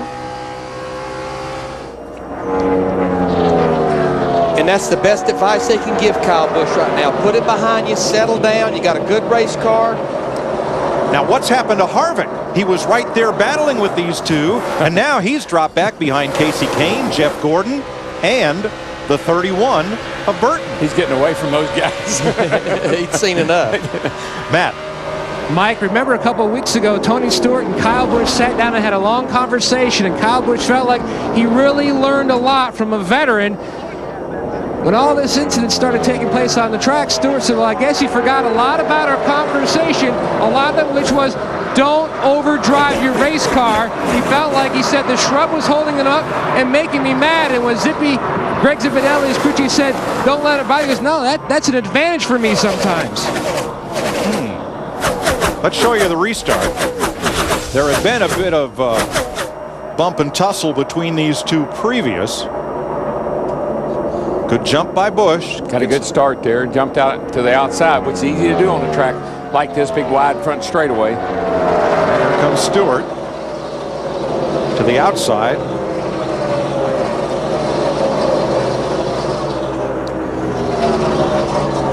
There, this is in the back straightaway. And we apologize for a bit of lockup in our replay machine there. Kyle Busch in the 5, he finally clears the lap car of Dave Blaney in the 22 car. And I think if he can get out in clean air, he's got a pretty good race car right now. Yeah, I think he does too, Larry. He's a little quicker than Tony is. What we were going to show you was the bump in the back straightaway. And it freezes there. But Darrell, that's just a driver just expressing a little displeasure right there. Just, hello, I'm here. It's all right to give a little tap on the straightaway, as long as you only do it once. Wouldn't want to continue to do that. I'll tell you what, while all this has been going on right now, as we've got 23 laps to go, Matt Kenseth in the 17's pulled out to almost a second half lead over Jimmy Johnson in the 48. Yeah, Kenseth is loving all these guys back in there banging around on each other. He's just on cruise. Jeff Burton, don't forget, has 2 wins here. They came while he was driving the 99 for Jack Roush as he battles the Jeff Gordon car, 5 seconds off the lead. Still there. Fighting for 6th. They're exactly about 5 1/4 seconds behind our leader, Matt Kenseth. Still there, right on your quarter. Still there. The old DuPont Chevrolet is keeping him pinned down to the inside, not giving him any momentum up off the corner. You can have your picture taken with Jeff Gordon at Madame Tussauds Interactive Wax Museum here in Vegas. He's the 2nd racer to be so honored.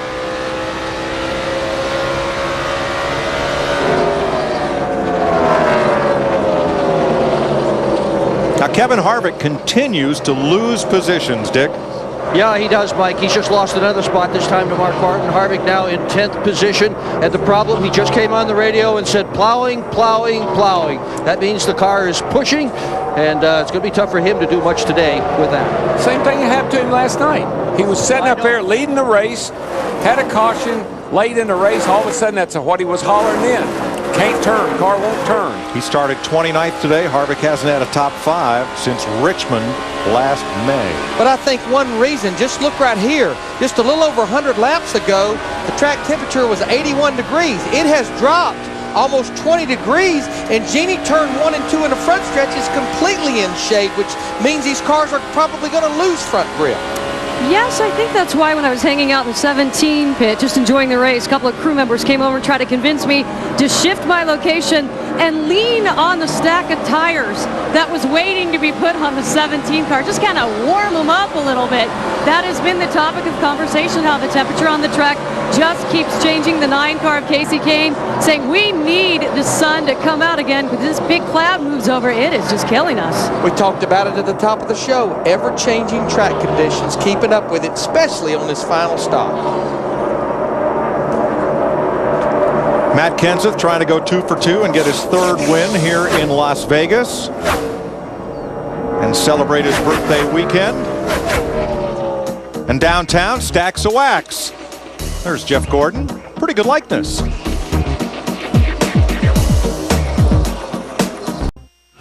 NASCAR Next Cup Racing on Fox is sponsored by Aaron's. Nobody beats Aaron's. Nobody. By Wendy's Original Spicy Chicken Sandwich. Do what tastes right. And by Sprint, proud partner of the NASCAR Next Cup Series. Matt Kenseth leading by 1.3 seconds on Jimmy Johnson here in Las Vegas. It's become a beautiful weekend as we take a Visa race break to tell you about tonight's Fox primetime lineup. All new episodes of The Simpsons, followed by The War at Home, Family Guy, and Free Ride. All new episodes tonight beginning at 8 Eastern, 7 Central. Moments ago, Tony Stewart got way up and almost found himself leaving Las Vegas. He was starting to really catch the 5 car of Kyle Busch, but a close call there. I think that's just one of those deals where, again, Zippy needs to tell Tony to chill out. The view from Casey Kane of Tony Stewart and Kyle Busch continuing to go at it. This has been a Visa race break. No matter what it takes, life takes Visa. Yeah, it's a pretty hard hit on the right rear of that car, Larry. The tires, the Goodyear's rubbed all the way off the tires, so they took a pretty hard shot. I'm going to tell you, watching this scoring monitor, there's Greg Zippadelli, a crew chief for Tony Stewart, 2-time championship crew chief.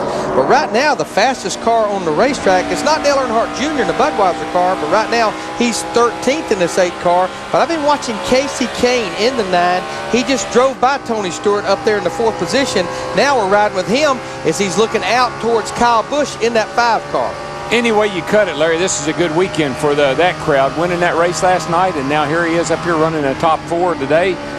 Pretty good weekend for that young man and for that race team. And there he is, exactly where he was last night in that Busch race, up to the high side. And he's running his 5 car down about 0.2 of a second a lap as we've got 11 laps to go. You know, you got to give Ray a lot of credit. I mean, with all the controversy over the Intrepid versus the Charger, he sticks with what he knows. Here's one of the Chargers, Casey Mears, trying for his 3rd straight top 10. He has to get past Kevin Harvick and Denny Hamlin to do it. Mears 2nd in the points for Chip Ganassi and Felix Sabates. Here he is side by side with the Goodwrench Chevy of Harvick, and he moves into 11th.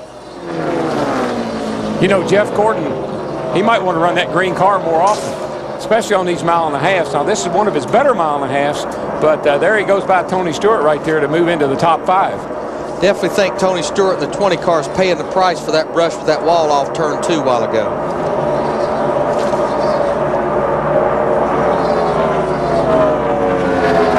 Jeff Burton is looming here, lurking right along behind him. Got him pretty well set up as well, I believe. 9 laps to go.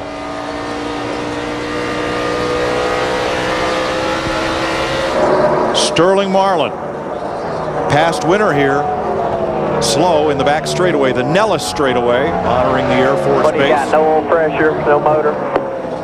I got coasted now. Pretty much. Make sure you coast all the Says his day is done as far as the engine. Sterling was still on the lead lap. We still have 30 cars on the lead lap, and you see Jeff Burton in the 31 going by Tony Stewart in the 20. That's a battle for 6. The biggest thing Tony Stewart's looking for right now is that checkered flag to end this thing. Yeah, with his DNF last week and 2 weeks ago in Fontana and then falling back today, it's not doing himself any favors in the points. Got Mark Martin coming up on him now. And we may have a race for the lead here before long. Nobody has ever led as many laps at Las Vegas as Matt Kenseth has today. He led 123 when he won here 2 years ago. He's already led 137. But the point leader, Jimmy Johnson, closing fast. He is a coming, guys. He just come up off of turn 2 and made a big gain on the Kenseth. And it looks like Matt Kenseth in the 17, he will catch one more lap car before this thing's over. 6 laps to go this time. Jimmy's car is so good center off. He's really, looks like the 17's tightened up a little bit and the 48 is just right. Matt Kenseth, a big leader. Can he seal the deal to win his 2nd race in a row? Jimmy Johnson in the last 15 laps has cut the difference in half, down to about 3/4 of a second. Mark Martin moves up. Tony Stewart falls to 8th. And now Matt Kenseth has cleared that lap car, so he has pretty clean racetrack in front of him. But that 48, like you said, he's getting off the corner so good right now. 5 to go. But what a difference a year makes for Matt Kenseth. Last year, his first 3 races were finishes of 42nd at Daytona, 26th at California, and he got his first top 10 here, finishing 8th. This year, 15th at the beach, a win in California, and he's out front now with 5 to go. Yeah, and it's about a 10th a lap right now. Don't look back. I mean, I think that it's going to be a real drag race to the finish line here on the last lap. It's shaping up as one of those kind of Atlanta finishes where you got this big wide front straightaway. Which way do you go? Kenseth started 9th today. No Las Vegas winner has ever come from the first 3 rows of the starting grid. Wonder how many winners have come out here with a substitute crew chief and walked off with the victory. Tony Stewart may be wrestling a flat tire, and caution, he is out. See the debris coming off right there, Kenny Wallace's car. Wallace had a problem. Denny Hamlin couldn't avoid him. Yeah, it looked like Wallace really slowed down right in front of Denny, and Denny got into him, and Tony is on the apron, guys. Now, we almost have a mirror of a situation that we had last night in the Busch Series race. We've got 3 laps to go. This thing will go into overtime. We can pretty much guarantee that. These cars have about 30 laps on their tires. And there you can see Tony Stewart right there getting into Scott Wimmer in the 4 car. Is there a problem on our race leader, Jeannie? Oh, yeah, this caution could not have come at a worse time. Matt Kenseth in the 17, very upset for what he calls a ridiculous caution. You can understand why. He's having problems with the motor, guys. He's been trying to switch back and forth or decide whether that's what they need to do. He said that's where he's going to have to go. He's going to have to flip back to the reserve motor. It's not looking good. He said, quote, "We're done." Well, remember, Kenny Schrader, he runs the Roush Yates engine. He had problems earlier in the race. Greg Biffle in the 16 had the engine problems at Fontana. It sounds like what Genie's talking about is maybe an ignition problem, right. Switching back and forth there in the ignition boxes. There will be no free pass, but like yesterday, we have to wonder, of the 30 cars on the lead lap, who will come for 4 fresh tires when you're only going to have 2 laps to race? Well, it started about the 12th place car, Scott Riggs. He brings a whole line of cars. I felt like the first car that peeled off, he would bring everyone behind him with him. So about the top 13 or 14 cars stayed out. Scott Riggs, Dale Earnhardt Jr., Robbie Gordon, J.J. Yaley, Brian Vickers, Elliott Sadler, Kurt Busch, Martin Truex Jr., about a dozen or so cars that had nothing to lose here. Get those fresh tires because you've got 30 laps on your tires. I believe the way the 48 was closing over there. 4 tires. And now that deficit that he was behind has been made up, and they're going to start here with 2 to go. Green-white checkered. How about Jimmy Johnson's chances, Dick? Well, they sure got a whole lot better, didn't they, Mike? The crew has told Johnson about Kenseth's engine problems. All of these crews have people who just stand in the pits and they monitor other people's radios. So they knew right away when Kenseth had a problem. Johnson knew right away, too. Nevertheless, this crew got up on the wall, faked that they were going to come in and make a tire change. Of course, they didn't do that. They just stayed right out, and they're pretty fired up. They think they got a real good shot to win this race. But just look at Darian Grubb. He is basically the substitute crew chief. He's cool, calm, and collective. And that's the most nervous I've seen him. He's actually petting his foot. Yeah, he's got a win and a second in 2 races atop the pit box for Rick Hendrick. And by the way, congratulations to Rick Hendrick and all the members of the Hall of Fame committee in the city of Charlotte. NASCAR announced this week that Charlotte would be the site of the NASCAR Hall of Fame. And that committee formed a couple of years ago to try and keep NASCAR's all-star race in Charlotte. They put together a great economic development package and recognized the sense of the sport's history in Charlotte, where the first race of what's now the Nextel Cup Series was held in 1949. And beginning in perhaps the spring of 2010, the NASCAR Hall of Fame will be open in downtown Charlotte. Now, we talked about 30 cars on the lead lap. We talked about cars getting those fresh tires. 2 are going to pay a huge price. Scott Riggs in the 10 car, Dale Earnhardt Jr. in the 8, 2 fast entering, tail in the longest line. They'll start back there about 29th or 30th on this restart. Matt Kenseth, last time he won consecutive races was 2004. He won Rockingham, the season's 2nd race, and he won here in Vegas. Can he repeat?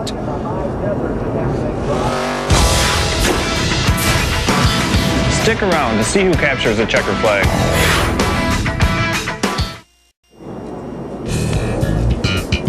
Tonight on Fox in primetime, 8 p.m. Eastern Time, 7 Central.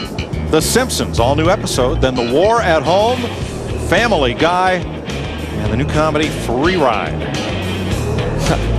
That War at Home. I was thinking the same thing. Stevie and I, we're remodeling the house. We're having a war at home, too. Don't go there. No, not she and I. No. Matt Kenseth trying to win his 2nd race in a row. Jimmy Johnson trying to win his 2nd Las Vegas race in a row. And Kyle Busch trying to win in front of his hometown friends and fans. And Casey Kane's brought his Dodge right up into the fray. We're going to try once to get a green, then white, then checkered flag finish. Yeah, Kenseth's got to watch the outside because it's so wide down this front straightaway here. If he gives up much room to the outside, look out. That's where Kyle Busch in the 5 has been so strong on the outside of the race. And I imagine he's sitting there thinking that same thing. If I could do this again. Kenseth kind of jumped out there, got a big jump on everybody. Told his crew during the caution that his engine is flat. Doesn't feel like it has a lot of power. We'll see right here. Here comes Johnson. Looks like he's been so good off of the corner. That's where he's been closing. Contact turn 2. A car up toward the wall. Misses it. Whoa. Here comes Jimmy. I think he'll follow Matt in here, but he's been so strong coming off the corner. Matt Kenseth, he's not going to give the bottom up, though. Jimmy Johnson in the 48, he turns it to the bottom, coming to the white flag this time. Clear low, If you don't give up the bottom, you'll be okay, I think. But Darrell has been turned 2. That's where the strength has been with this 48 car. Kyle Busch poised to take advantage. It's a 3-car race with a mile to go. He's looking outside. You better block him if you want to hold him off. Got a good run. Kenseth pulls the block, going off into turn 3. Johnson goes to the high side. He's going to try to get that momentum. Jimmy Johnson drag race. won one last year like this. Race. Kenseth with the edge. Here comes Johnson. Jimmy's momentum outside. He's got it. He's got it. Johnson 48 wins the UAW-DaimlerChrysler 400. He led 1 lap. He got that run on the high side through 3 and 4. I like it. I mean, it's an exciting finish. You got to like that.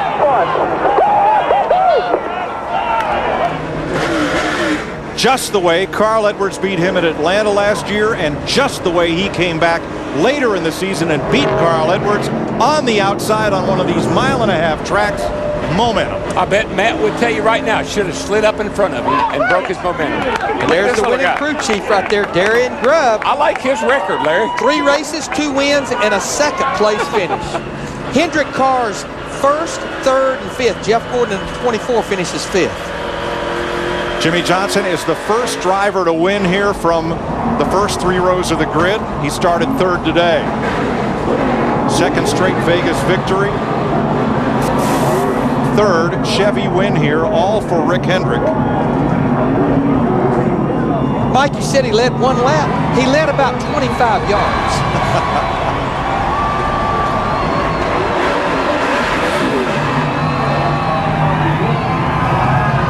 Jimmy Johnson drops the net. He wants the flag. Oh, that's the way to do it. That's old school. Give me the flag. Let me ride around here. Take all those burnouts. I don't care, but I like this.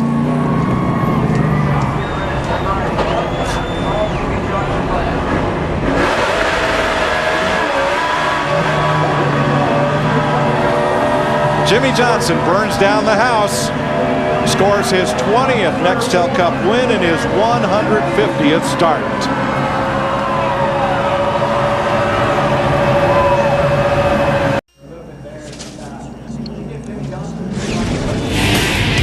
Welcome to our sprint post-race show on NASCAR on Fox, where Jimmy Johnson has scored an incredible don't leave your seat till the checkered flag waves victory in Las Vegas. Chevy congratulates Jimmy Johnson and the number 48 Monte Carlo SS on a great Team Chevy victory. 25 of the last 34 NASCAR Manufacturers Championships and counting. Chevy, an American revolution.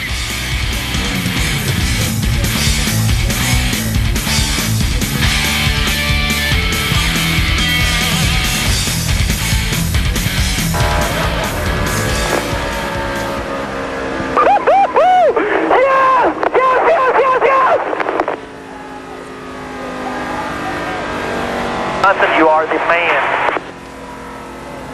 Johnson victorious, and Kenseth apologetic to his crew. Sorry, you guys deserve better than me. Sorry, you guys won a race. I lost it. Couldn't do no more. I don't know. I disagree. Matt Kenseth drove one heck of a race. I'm not sure what else he could have done. Nope. I mean, Jimmy Johnson got to the high side. He was protecting the bottom, which is what he had to do, and Johnson gets a run off turn 4. Thought all he could have done is wreck both of them, and that opened the door for the 5 car. At least it would have broke his momentum, and the 5 would have driven by, so he did the right thing. For the second race in a row, Jimmy Johnson turns the tables in Las Vegas, and he gets another big belt. Steve. How about that? Jimmy Johnson puts on the belt. Now, Jimmy, you've had 3 of these battles that I recall. At Atlanta last year with Carl Edwards, he beat you to the outside. Then at Lowe's Motor Speedway with Bobby Labonte, you got him on the outside. Tell us about the thought process, the battle with Matt Kenseth. Man, that is great racing. I had so much fun, and I've had a lot of fun racing with Matt over the years. But I knew if I could get to his outside, come to the start-finish line, I lost one that way, and I knew that I could win. I won one that way, and I knew that I could do it again. So I'm out of breath. I was screaming for a lap, going backwards, hooting and hollering inside the race car. But I am so happy, so proud of this race team. So thankful for Lowe's and their support. Chevrolet Monte Carlo, we're really learning it, having a good time in the process. Jimmy, you told us yesterday at Happy Hour that you were excited about your race car, but when the race started, it probably wasn't handling the way you wanted it to. How did you guys get it going? Well, I knew the car was going to drive good. It drove good at the beginning of the race. It just didn't want to push the issue. We had a little bit of a tire wear at the front because the car was a little too tight. So I just took my time. Last 2 pit stops, it was time to go. And then when they had that green-white checkered at the end, I knew those Monte Carlo was going to be in good shape. And I was a little too loose to catch Matt, but for 2 laps, I knew I could hang on, and we got it done. Okay, congratulations. That was exciting. Let's go to Jeannie Zelasco. Extremely exciting. A second place finish. Should be congratulations, but your face is a little bit long. We've all been watching the tape. What else could you have done? Why are you beating yourself up? What are we missing here? Well, nobody likes to run second. You know, we led all day, and you know, thought we had the best car. But at the end of that run, we just started slowing up, and Jimmy started catching me. Just felt like it was laying down a little bit on me for some reason. I don't know what. And then you know, the green-white checkers are tough. I did everything I could. You know, if I tried any harder, I was going to wreck and probably wreck him. So I did everything I could. I just got beat. You know, I feel bad. Because I feel like I let the guys down because they got, you know, pit stops second to none like always and got me in a position to win, and I couldn't win it for them. But it's still a big confidence builder. The Dwell team has ran great all 3 weeks. The 17's running good, and they got a great attitude, and we're having a lot of fun so far this year. Thank you so much. For the record, nothing wrong with the motor guys, and for the record, Mark Martin, one of the first guys over here to tell him, you're the man, don't worry about it. Matt? A fierce battle on the racetrack with Tony Stewart, Kyle Busch. What went on? Because it didn't look like we saw any contact. No, there wasn't any contact made. It was just some good hard racing, you know, and It was a great effort by the Kellogg's Ice Age Chevrolet team today in order to give me a great race car to run up front like that all day. And, you know, I guess we have to have one of our little chit-chats again. But I had a blast out there, man. It was a lot of fun being able to race up front as we did. And, you know, to be able to race Tony the way that we did, it was clean. But, you know, I guess maybe I aggravated him in some sort of way. But I'll have to go figure out what I did.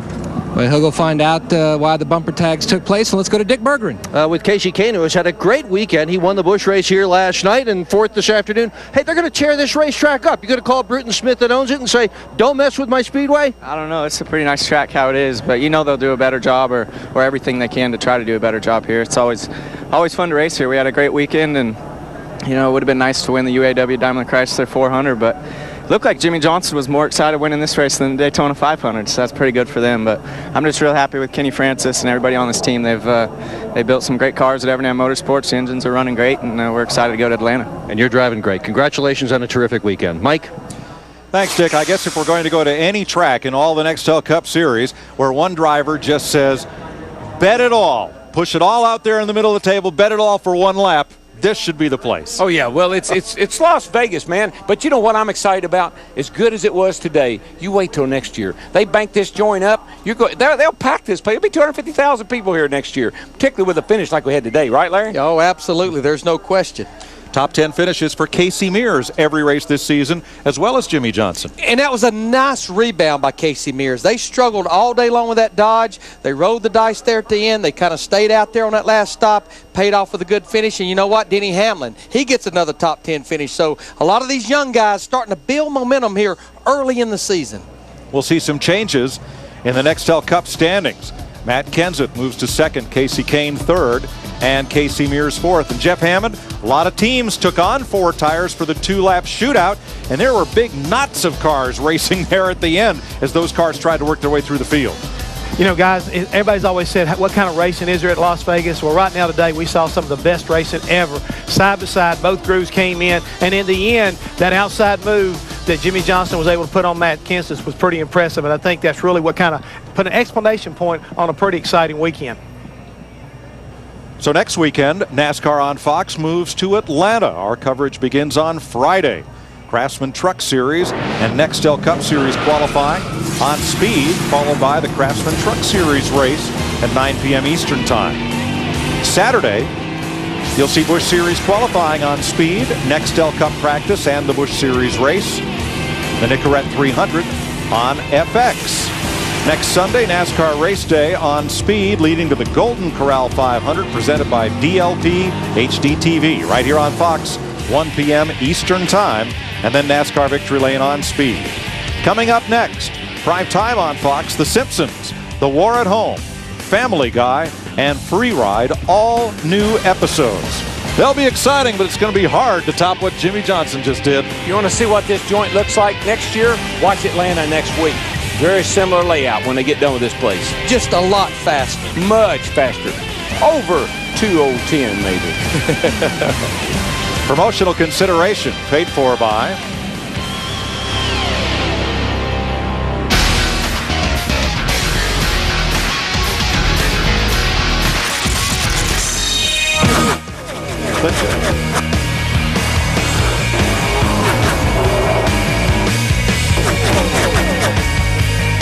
Couple quick cautions early. Cars hitting the wall. Little bit of debris. Roush cars dominated. Tony Stewart led a lot. Matt Kenseth looked like a sure winner. But don't put all your chips on one number. When it comes down to a 2-lap shootout, anything can happen. And on the last turn of the last lap, Jimmy Johnson wins the UAW-DaimlerChrysler 400.